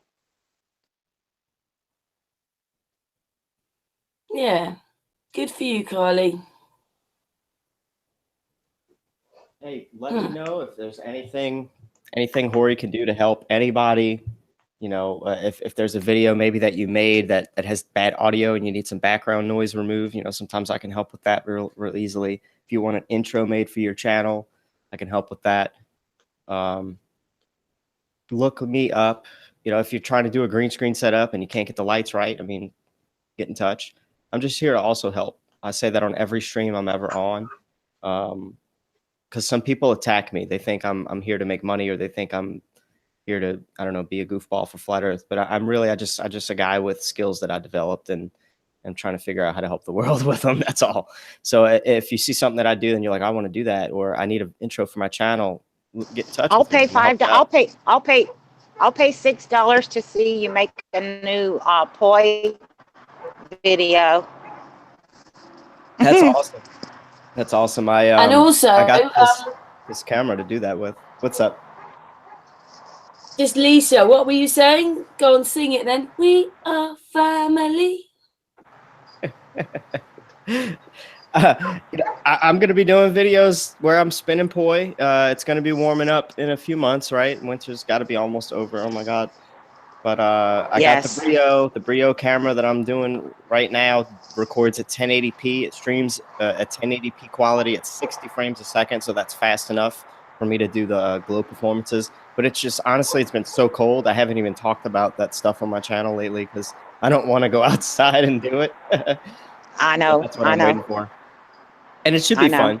That's a whole different like little thing that I'm trying to flat smack people with, because when I'm performing with glow sticks or when I'm performing with fire, it looks really cool. And people might be listening and jiving with the mainstream music that I'm performing with. And then all of a sudden I'm gonna switch it to a Flat Earth song. And if people are listening and they're gonna ask themselves, what is the lyrics? What is the song? You know, I like this song. And then they're gonna get hooked, and it's just a form of flat smacking. So it's also something I do. It's cool. We've all got to do our bit. I mean, we can't all do the same thing, can we? Yeah, I'm just pulling all my stops. You know, I'm doing everything. Even if I can almost wake somebody up with Flat Earth with it, I'll try it. I don't know if that's gonna do anything for the Flat Earth community, but I'm gonna try it. You know. Well, they were touching on this a little bit earlier, and one thing that I have done, or Karlee did, in other words, she was talking about, you know, the musicians and the artists, and you know, the various platforms that people use or have, and talents. It's almost like it makes me wonder if being a creative, you know, in a sense, regardless of what you create, and people that like to express their creativity, it's almost like, in a sense, to me, it's synonymous with the people that have awoken. I mean, would you guys agree with that? Regardless of what you create, it could be content. It could be, you know, like I said, a song or poi or whatever. I mean, I see a correlation in artistic types being more woke on the norm. Yeah. Yeah, being more open-minded and looking at the world from a different perspective. I agree. And just to add to that, I encourage everyone out there that knows or feels they have a talent to don't squelch it. like get out there and use it. If you think you can use it to help with the flat truth or other truths, do it. I think more of us need to get out there and do stuff like that, and don't let the people that are causing drama or attacking each other hold you back. Just like realign yourself with different people, get rid of them, because they will eventually fizzle out, because they will be unimportant. That sounds really harsh, but you know what I mean? We don't need them. We need the people moving forward that are going to be able to use their talents and their artistic abilities and their gifts to help this truth, reach more people. But I agree. I think that there's so many people that are artistic out there and have those talents that I think it does have a lot to do with it. You're like looking at things with a different mindset and a more open mindset. I agree. Yep, that's for sure. I do too. I agree with you, Karlee. What's that? I agree with you. Oh, thank you. I agree what you're saying, I'm an empath too, so I understand, but those that aren't empaths, you can't learn to be it. You either are one or not. Who on this panel feels they're an empath? Karlee does. I must be. I must be. I am. I don't feel. I know. I think Artie's is as well, because he's a very sensitive person, Artie, so he must be as well. Patricia is. I know she's quiet, but Patricia is as well. So there you go. So this is why we can all communicate, isn't it? And be there for each other and stuff. But yes, I heard Karlee say that earlier too. She is an empath. Empath. Yeah. And I think that's wonderful. That's where people like us really do well, with understanding where other people are coming from and communicating that really like touchy-feely part of the community. But there are important places for people that aren't empaths in the community as well. We just need to all be adults and learn to work together. Don't let that some of the negative parts of your head, because we've got to do this together.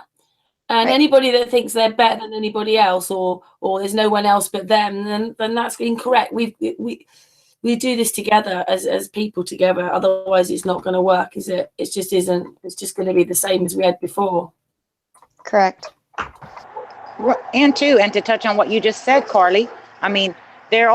There's people that maybe they're not empaths, but they might just be like a brutally honest person that can come across in a harsh way, and other people are, some people can't understand until it's like, it's like staring them right in the face, and it might have that, relate. So yeah. Agree. I don't like to, I don't want someone to be ugly and mean to me, but, sometimes my sisters, they have this thing, one of them, if we have a problem, we're like, okay, do you want good cop or bad cop? Okay. Because I'm always good cop, but I have another sister. She's more tough. She's more direct, she's not going to ta-ta you, so I'm like, okay, I'm going to call bad cop then. Robert's just had to go and said, have one. Robert, I thought he was just going to say goodbye, but he's gone now, Robert. Oh, sorry, Robert. I was going to get him to say goodbye, but he went really quickly, but that's cool. He understands. And he did a good talk last night. He said, I'm not very good at talking, and then he talked for a good couple of hours. But he's lovely, Robert. I was happy to see him on here. Lovely person. Yeah. Does anybody have any? What's his channel name? He's called Forbidden Paragon. It's Forbidden Paradigm. That's it. Forbidden Paradigm. Okay. Artist, can you put a link?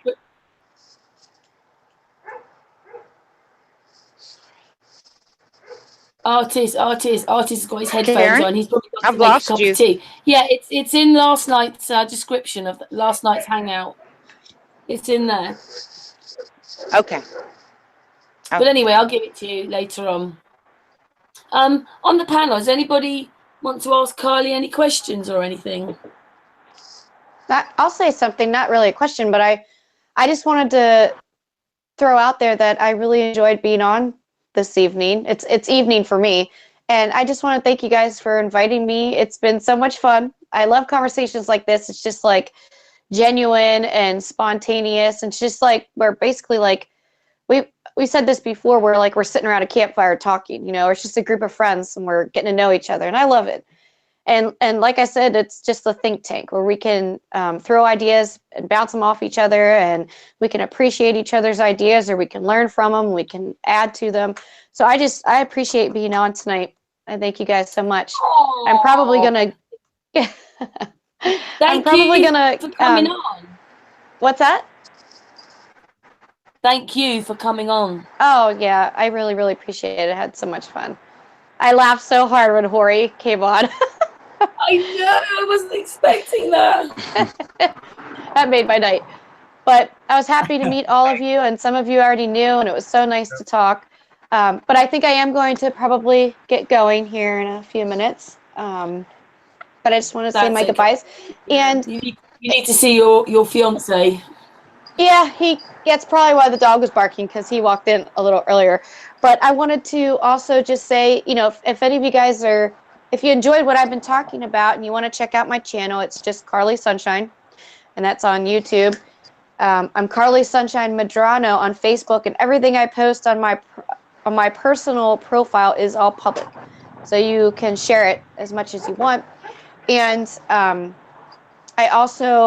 run over 12 Facebook Flat Earth groups, but my baby is called it's called Flat and Happy. So wow. If you guys want a safe place to go and learn about Flat Earth in a non-debate kind of way, and a safe place where you can learn and not be attacked by family members and friends that don't understand it, come find us at Flat and Happy. Aww, Flat and Happy? Flat and Happy. Okay. Oh, yeah. I've never heard of it. I didn't know you had so many groups. What's that? I didn't know you had so many groups. It's actually probably more than a dozen by now. I can't keep track. I get the notifications, and I really vet the members that want in very well, and just keep an eye on the content that's put in there, and I don't let people attack each other. That's some big things in my groups. But yeah, there's quite a few of them. Horry's going to be in the Flat and Happy Facebook group by the end of the night. Please add my membership when I request it. I will. I would love I'll let to. you in. And I'd love to post, some of the updates that I do, because it's all about flat smacking and learning Flat Earth. So that's all I do is I post, what I got going on, or I help a new member that has a question. I'll answer, my research on what their question is, and that's what I am in a forum. But thank you, Karlee, and thanks for coming on. I love you so much. I love what you do. I see the hate that you get. I get the same. Yeah. And I'm standing right there with you, trying to defend you any chance I get. Thank you. Thank you so much, girl, for what you do. Thank you. You as well. And I know I promote your channel a lot. I share a lot of your stuff because I believe in it. So I would love to have you in that group. That's my baby. I'm coming. Thanks, girl. All right. Thank you. Karlee, will you come back on another hangout sometime with us? Oh, yeah. Yeah, absolutely. Yep. Just let me know ahead of time, just because of the time change and stuff and work. I would love to come back on. Well, Horry can always pick you up in his space car. He will yes. get you there as fast as possible. Yeah, this Tesla's great. Yeah. Oh, too funny. Karlee, I sent my request to join Flat and Happy. Alrighty. It's my name. This is my real name, obviously. But yeah, that's so cool. I'll look for you. I will look for you. Yes, please do. Please do. You've been so lovely, really. Thank you. I'm glad I got to talk to you. I enjoyed. Yes. Yeah. And you got a lot of love from the people in the chat too, I think. Oh yeah. Yeah, I hopped on chat really late, but Yep. so many people that I recognize. That's wonderful. So thank you guys again. I think I'm gonna sign off now, and I will see you guys all soon. Thank you. Thank you very much. Flat Earth hugs for you. Yeah, thank you. Group hug. Yes, group hug. Yay. Oh yeah. I felt it. Okay. Take care. Take care, sweetie. Thank you, darling. Oh. I'd like to say something. Oh, go ahead, Yudit. Yeah. Horry, I hope you listen to. I think you need to change the car and put this instead a bicycle. You know, take this far, far away, more far away than this car. I'll take it a step further. Oh, yeah. Yeah. Why a bicycle, Yudit? Because they are so exaggerate. Why don't you exaggerate more? You see? it would help me exaggerate it even more than just the car.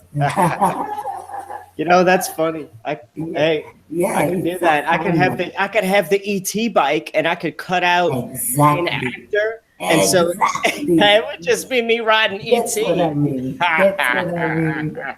I like the way she thinks. I like the way Yudit thinks. Hey, and you could put Starman in the basket of the bicycle. I could.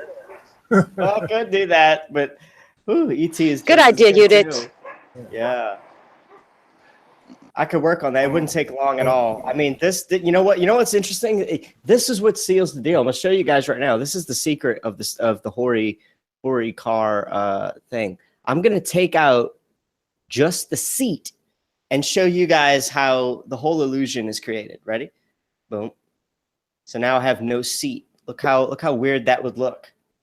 But I have a seat layer. We'll put the seat back on. And this seat is right behind me, and the car and everything else is right in front of me. So when I add the seat just behind me, it looks like I'm still sitting in that seat. You know, like it does help. Oh yeah, it does help a lot. It does. And so it's these little small things that make everything work. And I'm like, dude, if it's this easy to make this look decent, oh God, give me $50 million and let me run with that in a green screen studio. They're lying to us, man. You know, they're lying to everybody. They don't lie. They laugh in our face. This is terrible. Oh yeah. Oh, you could see this. It's tongue in cheek. They know it. Terrible. They know it. This is so terrible what they do to us. Mm-hmm. Yeah, and we need to go to the police tomorrow morning. Yeah, I know. All of us. In the same station, all of us. To the police immediately, because really, wow. It's to be. Yeah, Yudit really wants to go to the police, don't you, Yudit? We must do this. All of us. We must. Yeah, we have people in the streets. What do we need more? What? The bicycle? What do we need more to move ourselves? What? We have people marching in the streets and rioting for stuff that is completely fabricated to begin with. And there's, you know what, they're so distracted by default. I mean, they're corralled into being harvested into a job that has them working 40, 50, 60 hours a week sometimes. And they have no time for themselves. So what little time for themselves they have, they're being distracted by whether it's they saw something on TV and they want to act like the people they see on TV, or just whatever way they're thinking. Like, I mean, TV will make you want to buy medication, it will make you want to buy certain clothing, certain perfume, and it's just, they're controlled. As soon as they touch the TV, they're controlled. And I don't know too many people that are woke that have a TV. I just don't. I don't know if that's just me, but nobody that I know that I could look at and be like, oh, they know what's up. They've long casted their TV away. So I think the TV is a huge problem. Why people get kind of corralled. They have their attention stolen. They're already having their lives stolen. They're being harvested, working so much. They have little time to do anything, but that little time is being stolen as well, as they're sucked into doing something like watching sports or, you know, and it's so terrible. We have to get to these people. And for one, that's another reason why I got the stuff I have on my channel is like I hated my job at Radio Shack. I was working and selling phones for Verizon, AT&T, you know, all these cell phone companies, and I hated that because of just how the back end of the management would try to make us sell phones that were crap just because it made them a lot of money. But every time I'd sell a phone that was crap, it would come back. I'd get a return. It was just weird, weird system of you know, retail that I had to participate in. And I forgot what I was saying, but it's people they're harvested way too much. The content I make now is I try to get people broken out of that. You know, I started working for myself, so I'm trying to teach people how to do that. And it might not be something you could do tomorrow, but in 2 years from now, you might be working for yourself, making more than you're working at your job, or at the bare minimum, maybe you're working less. You know, that's what kind of what it was for me. I went from working 40 hours a week to working very little. Now I don't do that same stuff anymore, but it changed my life. It could change your life. People think that they have to go to college to get certain paperwork to work a job that they want. And they aim for that when, I don't know, if you follow your passion, do what you love, and try to incorporate money in that, guess what? It's probably going to work out really, really, really good for you. But I don't know. People don't know that. People are scared of that. They think, oh, it can never happen to me. Hey, if you told me I'd be making frickin' video commercials that would give me the skills to do some cool shit like this. Sorry for my French. I'd laugh at you. I'd say you're crazy. Get out of my face. I'm going back to Radio Shack tomorrow. But I followed something that was just interesting to me, you know, video stuff. I had Windows, guys, I started with Windows Movie Maker. All right. And I don't know. I just, I developed my craft enough to do this stuff. Now I'm applying those same skills to wake people up. And it's because I fell in love with it as the whole process was unfolding. Could I do anything like this with selling cell phone contracts to people? No. I don't even have a phone anymore. I mean, I have a phone. It's somewhere over here with a cracked screen. Like, I used to use it to take pictures. I don't know, or something, but I used to have a cell phone in my pocket 24/7. It used to be in my hand all the time. I disconnected from that. It was way too distracting. But I don't know if I'm rambling from here on, but what I'm trying to say is, not at all. You know, people really need to let go of the distractions, try to break away from the way we're being programmed and how we're being told and taught to think, or what's cool and what's not cool. All these things. They're so, oh God, everything's so perverted now. And that I'm not even going to go into the poisoning of the food and the water and the air. But it's that bad. It really is. I totally agree with you. Yes, because I used to watch TV all the time. I'm talking like all the time. I recorded all these shows and these series and this and that. And that was, you know, I was hooked. I was into it, you know, and I don't hardly at all anymore. Just a little bit of news. I was trying to keep up with Days of Our Life so that I could keep, you know, have me and my 95-year-old mother, we'd have conversations, but like, I can't even keep up I would much rather see through it. It's okay. If for that reason, like to connect with your mother, I could see that, you know, but I think as you get more woke, I don't want to cut you off too much, but as you get more woke, you see through it. You see through a lot of the ways they want you to think. And that's what, it's scary. Yes. Yeah. And there are some really touchy feely, you know, human stories, like, you know, like the series This Is Us, you know, I like it. And I see it for what it is. I know, I mean, it's acting, but sometimes it's real life stuff. I've watched so much Lifetime with my mom. I know. Lifetime television. You know what I'm talking about. Oh yes, I do. I love a good Lifetime movie with my mom. For some reason, I can. Yes. Weird. Yes. And now that I have my grandbaby, I mean, she doesn't want to.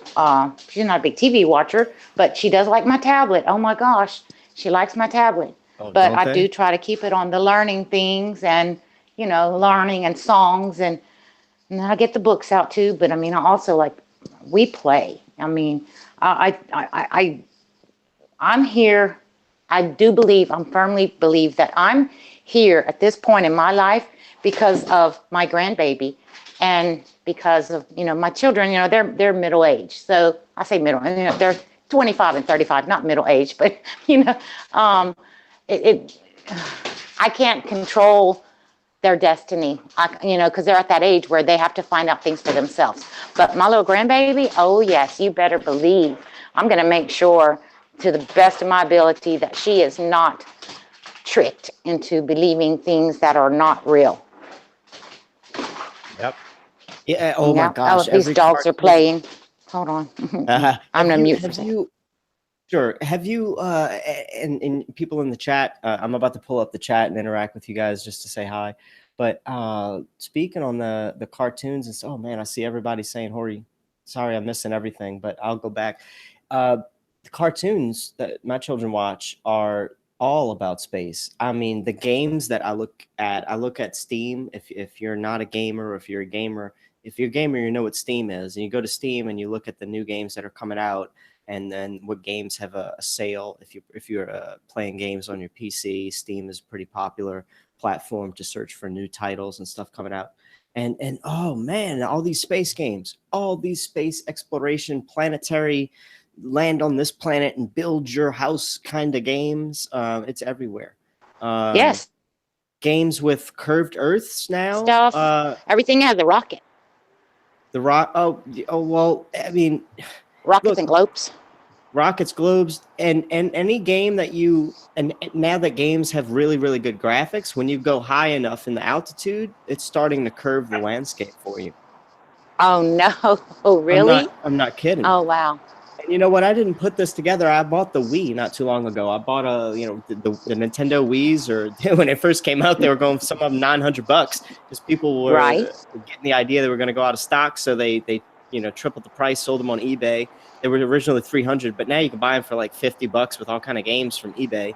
And anyway, I bought a Wii. Right. I got a couple games. I got Super Mario Galaxy. Didn't even think about it. I was like, yeah, the Wii game for Super Mario. The Super Mario for the Wii is, and I bought it. And then the whole game is they give you controllers to do all these motions with. You can move them up and down and left and right, the controller, and you can smack it and you move it forward and back, and it recognizes your movements. But the whole game is about from planet to planet to get the stars, which stars in the other Marios were just stars. But now the galaxy and the stars, this is all coming to a point now. This is weird. And I'm playing this whole Super Mario Galaxy game. And the whole time it's like, okay, shoot to that planet. But in the middle of your path, there's a star. And its gravitational field will help you move along to the next planet. And you have to take your controller and move it like the gravity. And I was like, I was just face palming so hard. Playing the frickin' I want to take it and I want to frickin' burn it. I want to go put it in the fireplace. You need to go get the bowling game. Sorry, I got the bowling game. Me and Artis went to look up some children, like what we used to watch when we were younger, and we were outside most of the time, or they took you outside. Whereas you're right, now it's all space or inside. But I just had a thought, Horry. When the Earth comes round, you can also hit it like a football, dunk. I could set up an animation if I knew that it was time, and as the Earth came by, I could be like, guys, it's so fake, whack. I could whack it. I could do that. I would just have to put a little indicator in the top corner of my video to let me kind of know, like a red light, like a red light, yellow light, green light, and I could time it and go whack and have the Earth actually get whacked from my hand. I could do that. Swipe left. Baseball, you bounce the ball. Dunk, dunk, dunk, dunk, dunk, dunk, dunk. Horry, what you can also do, eat a lot of Milky Way bars. You know those bars? Milky Way bars. And then throw those packets. I could just eat Milky Way bars and hold up the wrapper and throw them away. And Mars bars. Yes, I was gonna say, and Mars bars. Yeah. That's funny. Have the wrapper sitting in the bottom of the floorboard. I could have little wrappers flying by in the video, like, throw them out and they're orbiting the car. Yes. I could do that. I could literally eat one of those and throw them down like at the beginning of the stream, and then 5 minutes, 10 minutes later, it could come back around. And I'd be like, "Oh, guys, look, there's a Milky Way wrapper." I could set up little funny skits like that the whole time, and then switch to a different scene, and then the next time I can do the earth smacking thing. You know, I could literally do all this. This is just simple OBS basics, but the creativity involved with this is fascinating. That's incredible ideas. I thought about having me look. I'm gonna show you guys right now. For you all who don't know, this is my original set with I don't. First, oh wait. This is probably a better original set. Not the same. I know, but I could have like something in the set. I could knock it off, or some like I used to think like maybe a picture frame would fall, and something would open up behind it, and I would comment on that in one of my streams. But this, this idea with the Milky Way wrapper, it could be done with the car. It could be done with the Starman thing. And that's so cool. The possibilities are endless, but that's just me being, funny and goofy. So I haven't put my time and energy into that. I'm trying to just wake people up. But believe me, gosh, I get so much hate. People really hate what I do. They say, "Oh, your show is so boring and cheesy." I'm like, bro, what? Horry, we love you. Horry, we love you. Yeah. Oh, in my opinion, they're just jealous. Horry. That's probably most of the time the case. I recognize that ego. There's the ego problem there. Oh yeah, it's funny. I like it. And, hey, I know it's cheesy. I'm down. I get that. Look, I got freaking. What is this? Look, I got cheese. It looks like I have cheesy poofs as carpet in my set right here. So I know it's a little bit cheesy. Gotta be. That's just. I love that you picked that orange carpet. That's me doing an absolutely terrible job of making carpet, but I didn't want the dojo floor that this came with, so I had to change it out and make my own carpet. Yeah, that's great that you have so a wide variety of shows that you can just in how kind of mood you are. You can watch something that is cheesy, you can watch something that is research, you can watch something with an interview, and you can watch other things. You just sometimes you want to watch something funny, something research. And that's why it's great that you have all kinds of different channels. And I like it. Thanks. Yeah, I mean, lately what I've been doing is saying, I can display pictures and whatnot on the background of the dojo set. So when I talk about the space, follies that we had with this car launch, I was going through all the screenshots that people were presenting on their Facebook feed about how it was faked, and I was showing you some of those memes. And I think that was really pretty powerful and such an easy way to do that in my set. I can also have this is a little ridiculous, but when I have guests on my show, I want to incorporate them into a character.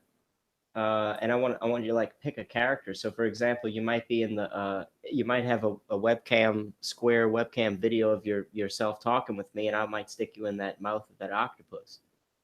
Whatever the hell that thing is. That's cute. I like that. But my favorite, and I think everybody could jive with this one, is going to be not the octopus guy, but I want to stick let's say your Skype video in the head of C-3PO sitting on a park bench. Ooh. And so I'll stick you in that TV. So they just little things like that. I'm just, it's me being creative. It's me trying to pique your interest. But honestly, I think it's having a backfired effect. Some people are like, "Oh, you're making it look dumb." But I'm like, no, if you sit through and see what I'm doing. What you can also, I had an idea, what you also can do, now you can see the Earth floating by. There's one time, for the same size, but then a basketball or a football. Just random something else floating by in the background. What I said. Yeah, what you said, and I did it, but the same speed, basically. Basketball and the football. Yeah, what you said, Karen, that is a great idea to do that. I like that. Yeah. Or just something random. Anything that is maybe those marbles you played with as a kid. The marbles. Oh yeah, that would be funny. Oh, I lost my marbles in space. I'm gonna write that down. So you're saying Karen said And you can also say, sorry, guys, I'm losing my marbles. Actually, you're losing. I could see it coming through and be like, sorry, guys, I'm losing my marbles. Yeah. Oh, there it is right there. Oh, yeah. I'm still like, this is still so funny to me because I'm looking at this on my screen in OBS, and guys, this was not hard. Holy crap! I just took this car, I cut half of the seat out in a photo software. I cut half the seat off and out, and I replaced it with a seat that I barely kind of hobjob made, and that's what I put in between me and the car or whatever in some special way. But that's to seal the illusion. But the rest of the car, it was just a simple picture. I cut out the black of space. It had no earth in the background. So it was just me clicking on the black, cutting it out. Yeah, I mean, this is a still shot from the actual video. What's that? You've got Horry on the car door. There's a Horry sheet. Yeah. I stuck my logo on there and I beveled it to make it look like it was, kind of imprinted and sticking up a little. Yeah, that's the Horry Sheet logo on the car, baby. They have no other. Did it just move? No. Oh. That was someone's fly feed coming through. But the one thing you haven't done, Horry, is you haven't left your arm on the door. You need to put your arm on that earlier. I was sitting like this every now and then. You might not have seen it, but I was trying to get the angle right. So here it is. Yeah. That better? There you go. Yeah, you got it. The deal. A little bit further. I've been practicing. Yeah. There you go. Oh, yeah. It looks better when you lift your elbow a little bit. Yeah, I know. I've been messing with that the whole stream. I've been trying brilliant. Just brilliant. It's really clever, Horry. I was not expecting that. Well, and right. A while ago you said that you were wondering if it was backfiring, what your platform or whatever, the way that you're doing this. But I mean, if anything, really and truly, if anything, you are shedding light on how easily it is for people to be duped and to be fooled. I know your intention. I know, and of course, you're silly and you like to have fun. So why not do it, that way? But still, it's true. It's so easy to be fooled. Yeah. It has to be something I enjoy doing. I can sit up here and give. Look, I mean, I do video commercials for a living. I can look like I'm a news presenter in the suit and tie. I have all that stuff. I have to do this for my freelancing. When I get a good video, I'll put on the suit. I'll put on a pure white background like you see in the car commercials when the people are presenting a new car, Mazda 606 and blah blah blah blah blah blah blah. And have all this text. I could put on the voice. I could do all that. But the thing is, I can go I can click a button on the white background and stand here and read out a script on my screen and with a different voice, and you'll sit there and oh my God, that's the same guy. And this is just a natural thing inside of me. I don't even like it. It's a very manipulative skill that I naturally have. So it's kind of disgusting. I can just see through a whole lot of, if I watch TV now, it's a different experience for me than it is to you. You know why? Because I could see the people that are reading the script. Oh, I didn't hear you say that again. It's a different experience for me when I watch TV than it is for you. And I'll tell you why. Because when I watch TV and I'll see a commercial or I see sometimes even just a talk show, like a late night show with Dave Letterman or something like that, especially when they're reading out their jokes, when Jimmy Kimmel is reading out his beginning jokes, or any talk show is reading out their starter jokes for the show, they're reading a script. Look at their eyes. They're reading a script. Especially, you look at who's the black guy that replaced one of the best talk shows now, and I don't know his name, but I know that the talk show is super popular, and you'd know it. I don't know if it was Dave Letterman. No, it wasn't Dave Letterman. I don't know. Oh, the guy he's a British guy, right? It might have been a British guy, and he was replaced with a younger black guy. And Yes. and whatever show it was, but you could see this guy's a little green behind the ears or wet behind the ears, whatever the saying is. I'm tired, I'm bad, but he's new, and you could see him reading the script. Like, you could see his eyes moving back and forth. You could see these people's eyes in a commercial when they're reading you the pharmaceutical pills information, when they're like, you know, you could just see, if you look close enough, you could see people moving their eyes left and right, and it's just them reading the different lines on their teleprompter script. And that's how a lot of times you'll know if something's genuine, if you're seeing it anywhere else. If you're seeing somebody now, and I can't say 100%, because for me personally, my show, I scripted every episode of the Flat Earth Digest, word for word, 100%. I also want to say something. Kids don't try this at home, or he's a trained professional. So yes. I should be putting on my space helmet, a specially designed space helmet, so that I can actually breathe this outer air atmosphere above the stratosphere. But the thing is, like, you're safe now. You're safe now. Crap, I got off track. It's very easy right now. I got a couple of beers, but I have no idea what I was just talking about. Oh, somebody in the chat said it was the Daily Show. The Daily Show.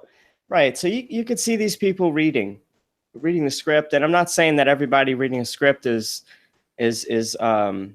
lying, because like I said, I did my own show, 13 episodes, and I scripted everything out. I had to, just because of the way that I edited it. But I knew that that was my content. But what you see is people actors reading other people's content. That's where you can be deceived. That's where you can be deceived, because there's Joe Blow, the actor, getting paid X amount of money to read whatever the hell he's asked to read, because he got paid $4 or $5 grand.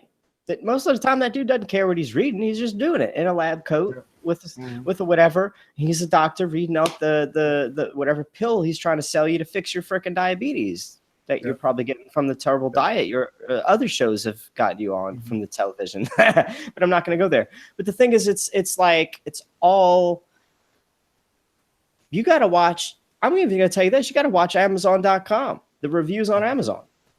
When you go buy a new product, and how many of us have gone to Amazon to buy something, and let me look at the reviews real quick. Let me sort it by by 5-star reviews. Let me sort it by 1-star reviews. Let me tell you this: the 1-star reviews are the honest reviews. The 5-star reviews, you got to watch them. You got to watch them. Got to watch them, because I know lots of people who have been paid a good bit of money on Fiverr.com for a long time. Actually, people were getting paid until they changed their algorithm. Now it doesn't work so good. It's a lot harder to actually get paid, but there's still paid reviews on a site like Amazon. So you can't trust anything. You really can't. So sort your Amazon purchases, whatever you're going to go buy on Amazon, by the 1-star reviews, and see what people really say and think about that product. And then go to the 5 stars and see what people say. But understand that a lot of those are bought. The whole world is like that on your TV. Crazy. Yes, sometimes on some of the sites, I don't know if Amazon does it, but I've actually saw where they said it was like verified true customer or something like that. Like even that could be a lie. Yeah, you can't trust those either. You can't trust those either, because that person could have been paid the money to buy it. So at least that will give them the tag to have a verified purchase review. Right. And they could still be given a bunk review. And getting paid to receive the product. Yep. I agree. Yeah. I agree. And even the ones with a video. You ever wonder why a great product on Amazon, or a product on Amazon has a great video, or has a great, like a user has left a comment and they included a video on their comment or their 5-star feedback, and they just happen to have a video of themselves with the product, and it happens to be a really good video? Guess what? They got paid to do it. Duh. How many times do you buy something, get your camera out, and make a freaking 5 to 8 minute long video about how awesome that product is? I'm sorry, you don't. Right. That's it. Right. Yeah, that's all I'm going to say on that. Women's cosmetics or wrinkle creams or facial creams, that to me, it's like, it's so daunting, because it's like, you have this doctor said this, these participants said this. It, yeah, they all say the same. It all works, the actors, you know. all the actors. Oh, I endorse this product. Or making it look like they endorse this product. All these big actors, big names, holding up a bottle. Right. Oh, la, la, la, la, la. No, they got paid like $30,000, bro. Get out of here. They don't use that. They don't need acne treatment. Yep. I agree. Whatever it is. So don't, stay above the influence. Yeah. Turn off your TV. Get rid of the TV. Stop paying $60 a month for your cable TV. And in fact, if you really have a hankering for some freaking TV, just replace it with podcasts.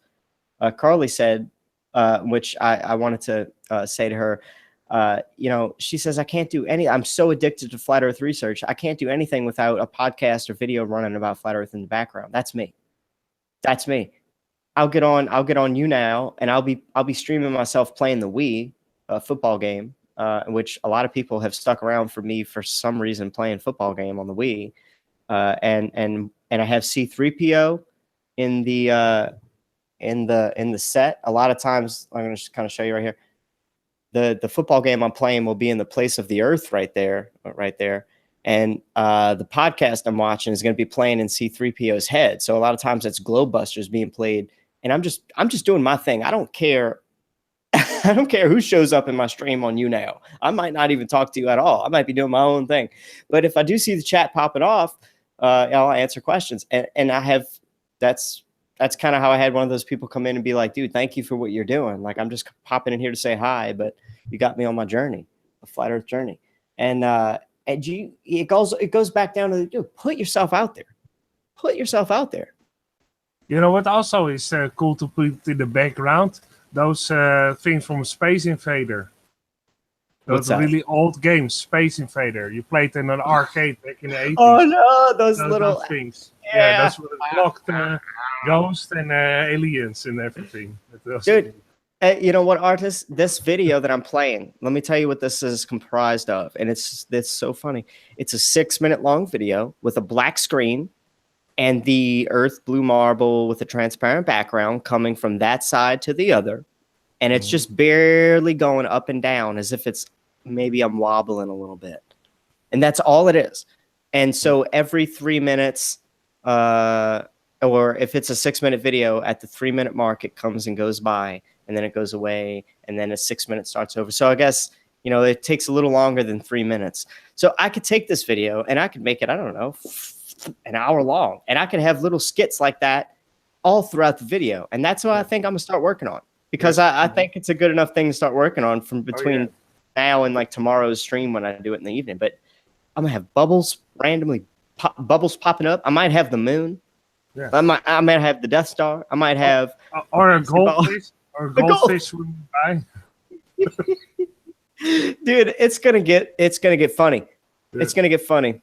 It really is. And I might have something else on the car here. I got the Horry Sheet logo right there, and Boss got a little drop shadow on it. I might have some words, the Horry Sheet, on the car. I don't know. This was like I said, this was done in 15 minutes, and I'm still laughing about how easy this was, dude.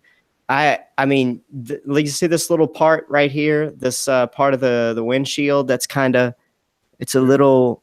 I mean, I even took my time. I did pretty damn good now that I'm looking at it to cut that out. It's a sharp. I did a decent little Photoshop job to cut out this car, and it was so easy, dude.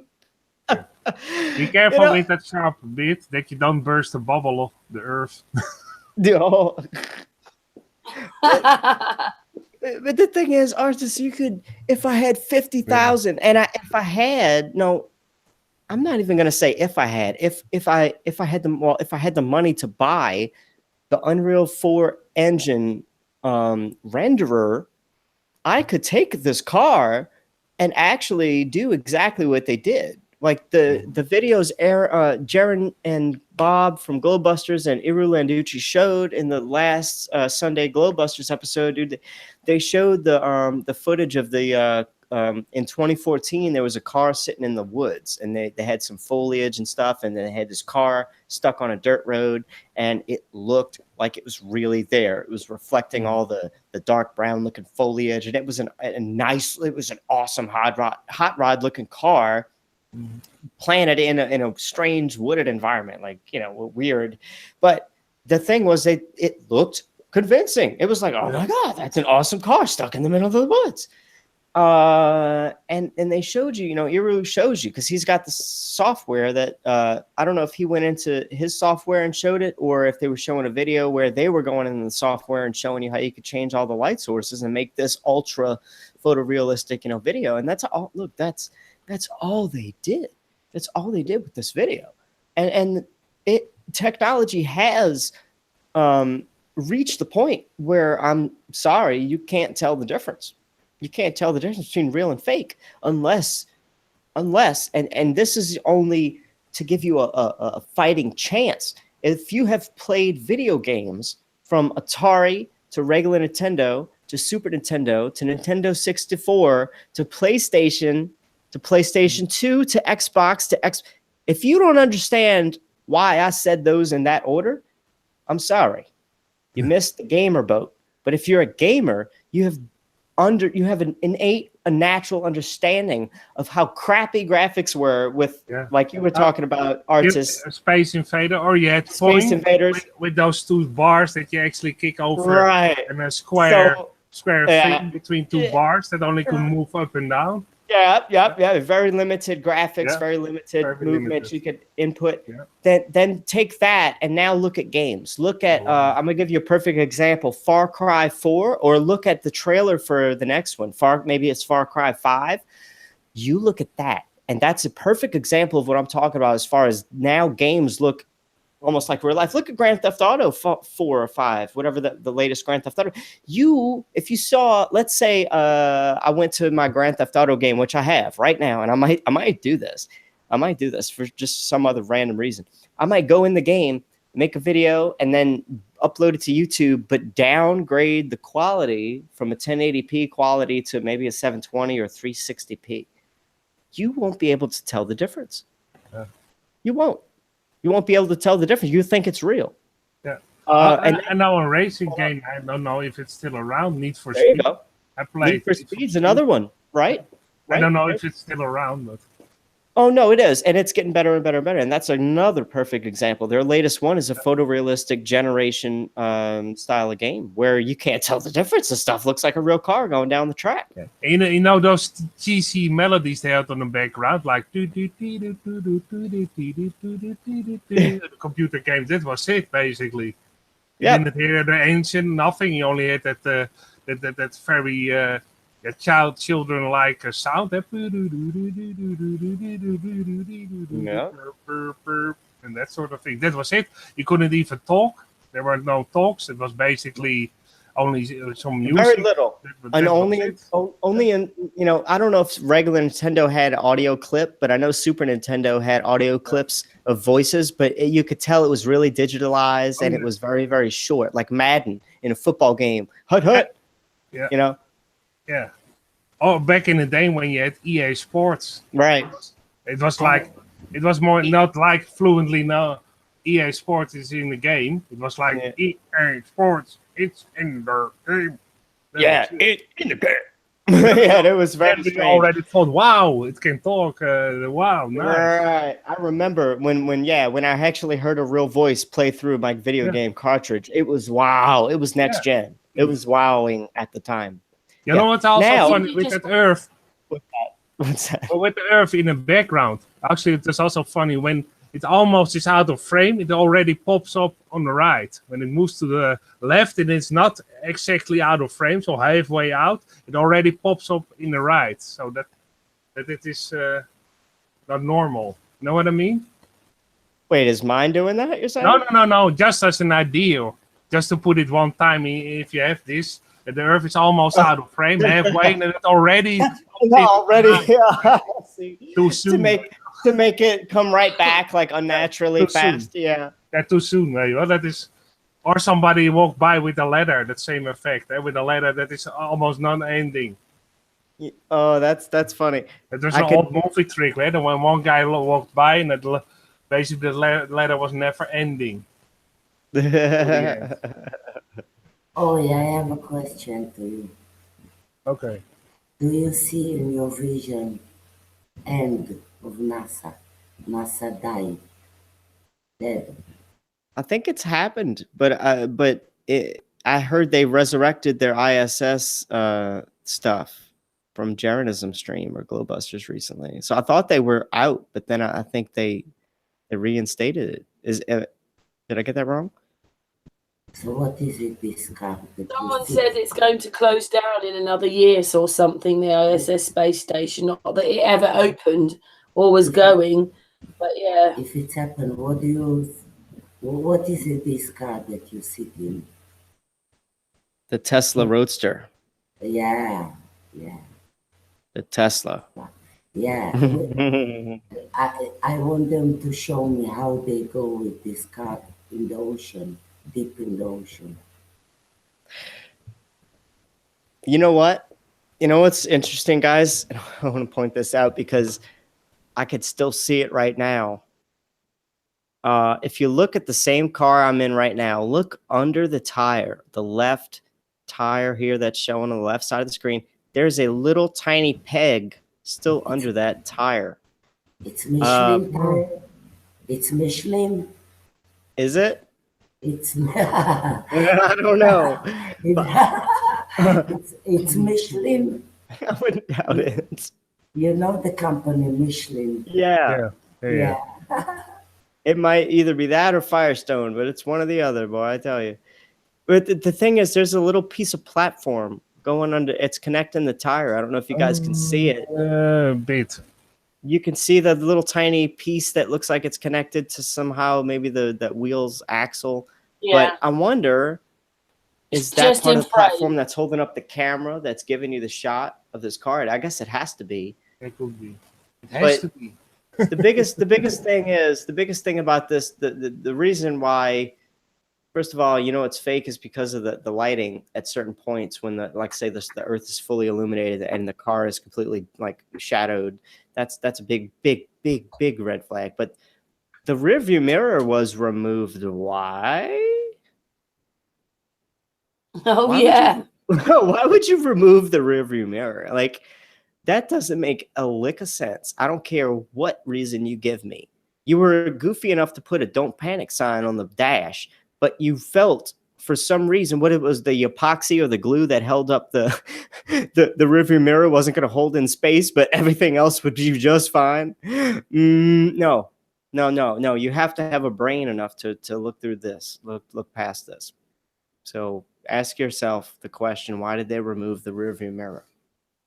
They don't want to show you the fourth wall. That's what I'm getting at.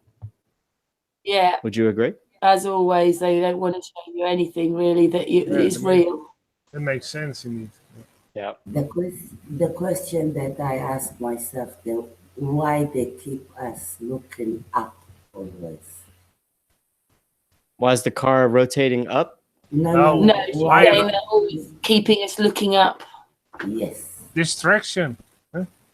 No. They want our attention only up. They don't want us to put our attention to the ground. Interesting. What they do in the ground and under the ground. And what is still hidden under the ground, as a lot of ancient structures are still hidden. And they actually have done a ground penetrating radar that you can see that a lot of ancient structures are still under the ground, and it takes a lot of time and effort to dig them up because it's not well funded. This is the reason. Most of the time, the people have to fund themselves to do any research on ancient structures, but they gladly give NASA a couple of billion.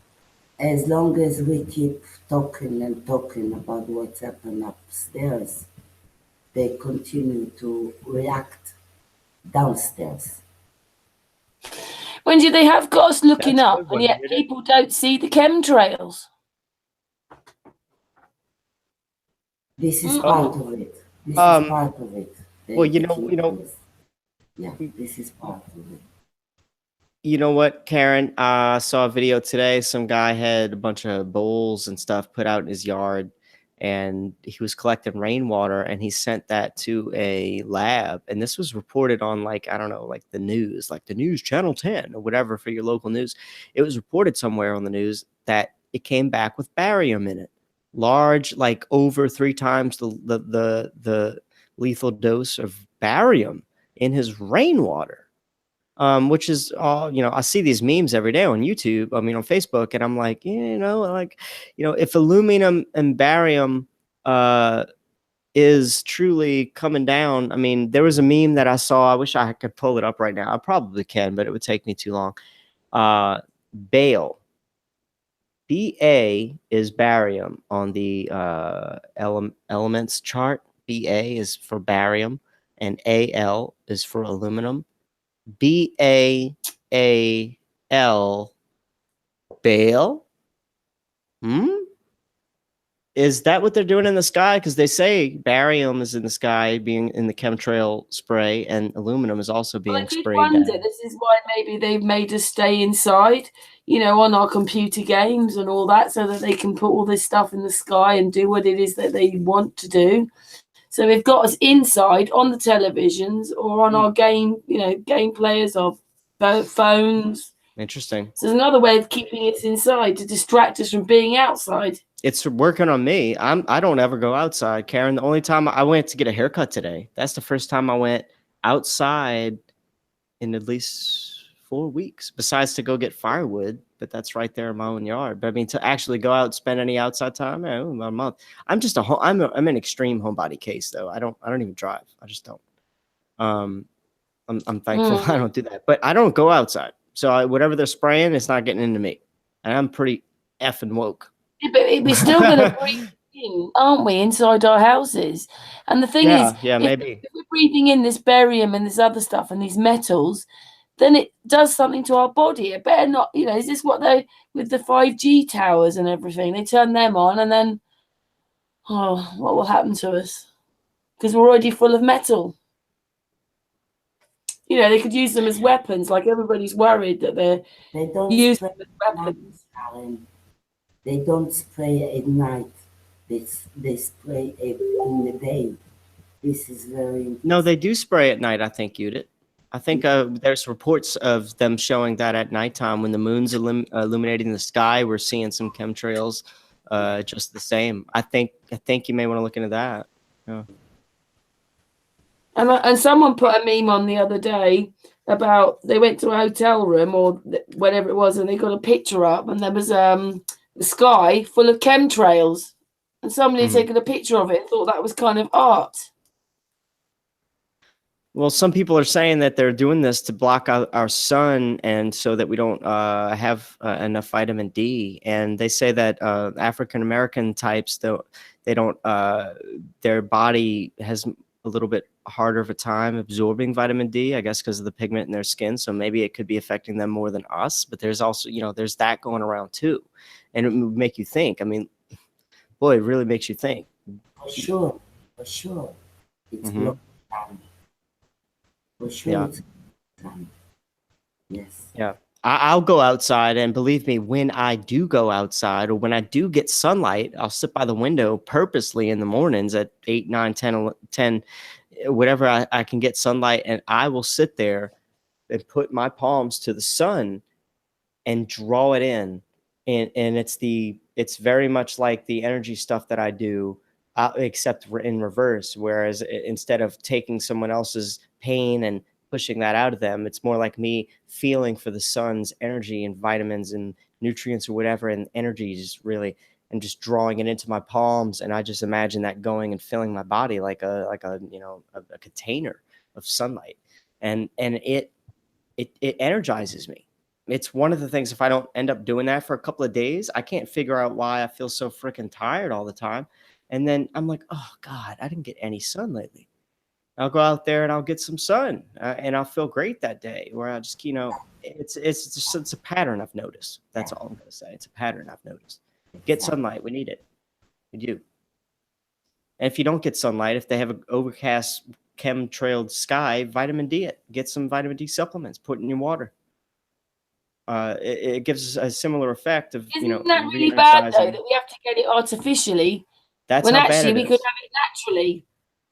We should, but we don't. I mean, and listen, they know that. two things, Laurie. My friend has got lupus, and they've told her not to go outside in the sun.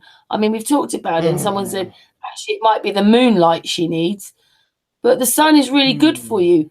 And if you have cancer and stuff, the doctors tell you to go and sit in the sun. So, and then the sun's so bad for you. Let's slap suntan lotion on it. It goes to your liver. It's just this whole thing we're in is disgusting.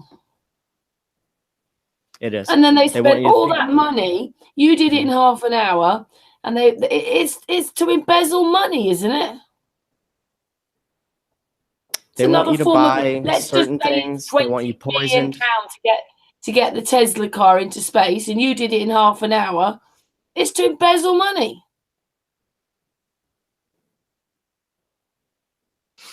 They want us to buy what they want us to buy. That keeps us poisoned. That keeps us not thinking for ourselves.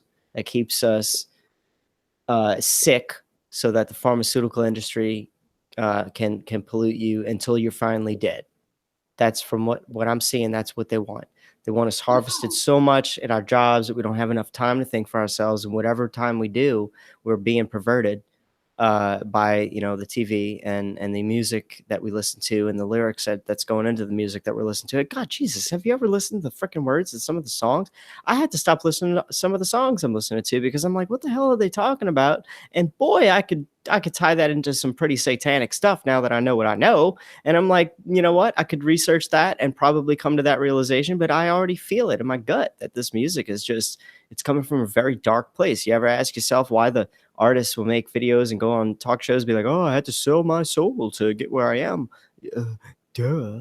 I think they're, if anything, channeling this kind of dark energy. And I don't know. I don't even tend to get that much into it. I'm an empath, like we were talking about earlier. And I feel like I can't even, with what I know now, I can't even spin poi or fire or glow lights to some of the music I've listened to because I'm not sure what the hell they're singing about, what place they're coming from, what message they're promoting, what might be subliminally programmed in it, or a whole multitude of things where I'm like, oh my God. This is how bad it is. Horry, I've just seen artists. Please show Horry that picture of the Milky Way that you've just done. Where is it? What do you mean? Artist, he's just because I was just putting the link out for this hangout in some of the face group books. Make a couple of funny things also in that car that could be. Can you see my screen? Yeah. A Milky Way bar in the car.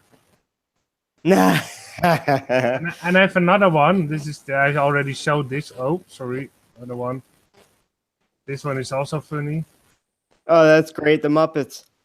Yeah, pigs in space. That's awesome. I like that. Did you just do that? Yeah. Oh, dude, that's great. Did you use Photoshop? Kim? Photoshop. Did you use Photoshop? You just got a picture and cut it all out real quick. Awesome, dude. Yeah, you know what you're doing. That's awesome. I love it, dude. Thanks. I could have them in there. I can have them in there in the car with me, just right behind me.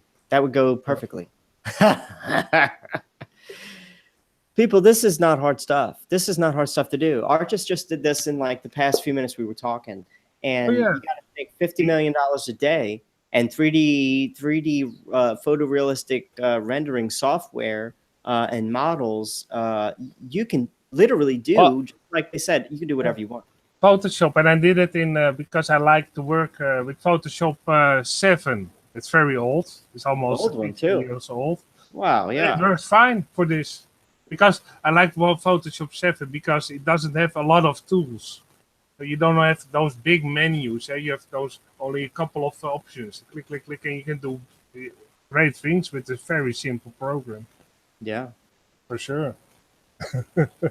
Oh man, that's incredible, artists. And you're right. The older versions didn't have as many plugins and software and effects and filters and all the other things as they do now. The software has a whole lot of bells and whistles now. And that's why I like to use that very light software because it doesn't take a lot from your computer. And the Hangout takes a lot of your bandwidth, but it can also run Photoshop now at the same time because it's not a very heavy program that takes a lot from your computer. Yeah, the live stream is using your processor to de-encode the H.264 probably compression that the live stream video is giving, and it's also using some CPU to send your video or your audio. But then, the rest is left for photo editing. So, and with an older program, you could easily do that with even an older computer, probably. Photoshop 7 could, I think the first time it was on Windows XP. Yeah, that old, huh? Yeah, that old. And it works perfectly still on a Windows computer. Yeah, and I have a gaming computer because I'm a big gamer, and I have a big hard drive capacity and a whole lot of RAM, so I do video editing and processing and green screen effects and all that. So anything when I'm not doing hardcore green screening effects, I could probably play a game with you guys while I'm streaming with OBS in the live stream and listening to you guys and playing the top end game, just because my computer's just beast. But it's incredible to be able to multitask like that. If you know what you're doing, you can get so much done at one time. Oh yeah, for sure. And these computers are so powerful. They really are. Yeah, I love it. And this was only a $1,300 computer, to be honest. And it was probably cheaper than that now. Yeah. CyberPower PC. Ooh. I just, anyway, we've kind of done a little sort of group hangout. We didn't do it live. We did it, privately. And it's just Skyfly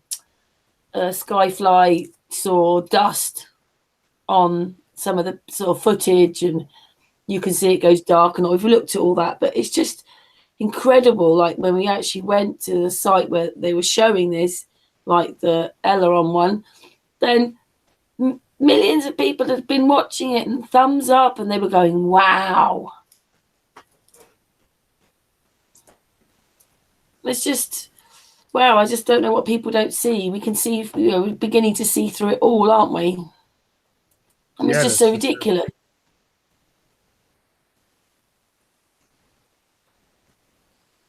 I was just trying to check the chat to see what I had missed earlier, but it doesn't actually tell me. I saw a bunch of highlighted stuff earlier when I checked it, but that's gone past now. The bit. Oh, Horry, here comes the Earth.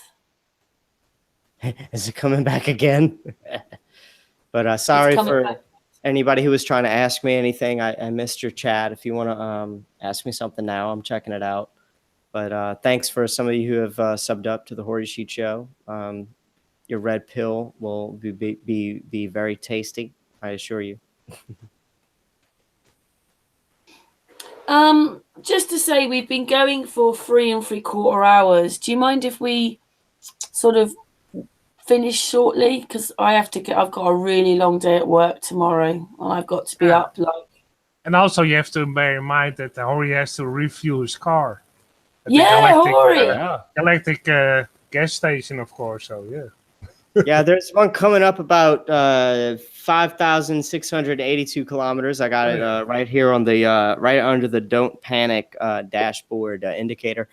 And I really appreciate you, Karen. Let me on. I asked Karen before the live stream. I said, Karen, she's like, yeah, Horry, here, come on and I'll give you the link. And I said, Karen, and I got this wild idea. I said, Karen, can I come in in costume? And she didn't answer me for a while, but I was like, it's okay, she'll like it. So I started working on this car thing, and then she's like, yeah. So I got back in here, and I'm in the car now. But thank you so much, Karen, for letting me just be a goofball. And this is what I'm gonna do, guys. I'm gonna be flat smack in the next 2 days. I love Karen for what she does. She offers a smaller platform like myself to get my word out there, and she has very awesome guests on with their own truths. That honestly, I'm gonna start checking out some of the people that I've seen in her past broadcasts, especially the one who was it Rachel with the rocks are body parts argument. Yeah, theory? Rachel, the Truth Dictionary. To the Truth Dictionary. Did I hear that right? Yeah. Yeah, that sounded intriguing to me because it was the second time that sort of research has knocked on my door. So, Karen, you and the artists, the Sun and the Moon group is a channel that puts new channels in your face, and do some research on it. If you like flat smacking and you like staying up every now and then with the latest news, that's what I'm here for. Horry Show. Also, if you do your own stuff and you want your content seen, you need a channel trailer, you need something that I might be able to help you with. Don't hesitate to get it out there. I'm not here to toot my own horn, being cool, being funny. That's not what I'm here for. It's for me to say, hey guys, look how easy this is. And I barely know what I'm doing. And I either want to help you get to where I am or help to expose the truth. So again, thanks, Karen. I appreciate it. Oh, Horry, you've helped this group out masses by, I was like gobsmacked the first time I saw when you did a piece on the Sun and Moon group. I was like, whoa! You've become a really good friend, and we message each other. And without you lot, there isn't Sun and Moon, is there? It's you lot, the people that make this family united. So thank you, Horry. And that car thing today, I don't know what I expected you to be dressed like. I just thought, you have a new step behind him, but that was absolutely awesome, Horry. That was. I said I'm a coming costume, and she didn't know what I was talking about. Genius. Yeah, it's great. Good stuff, guys. Indeed. I'm glad you liked it. And also, thank you very much to Karlee as well. Karlee Sunshine. She was lovely. And her ideas were really great. And I like the fact that she doesn't like the arguing, and she's an empath, which is, brilliant. Because anybody who's an empath loves another empath. You can't help it, because that's what an empath's like. But thank you to Matthew, who popped on. He had to go because he had to go to work. Thank you to Robert, who came back on because he wanted to say hello to Karlee. Nice. Lisa. Beautiful. What has she got on? Lisa, you're muted. We can't hear what you're saying. I always do that. Dang it. Okay, so this is a Mardi Gras mask. I got this out for Horry. I know you can appreciate this, but happy Mardi Gras, Horry.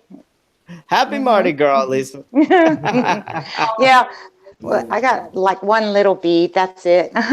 That's awesome. I recognize it right away. Oh yeah. My grandbaby got the baby out of the king cake, and she's calling it Baby Jack. It's funny. I know. Jax.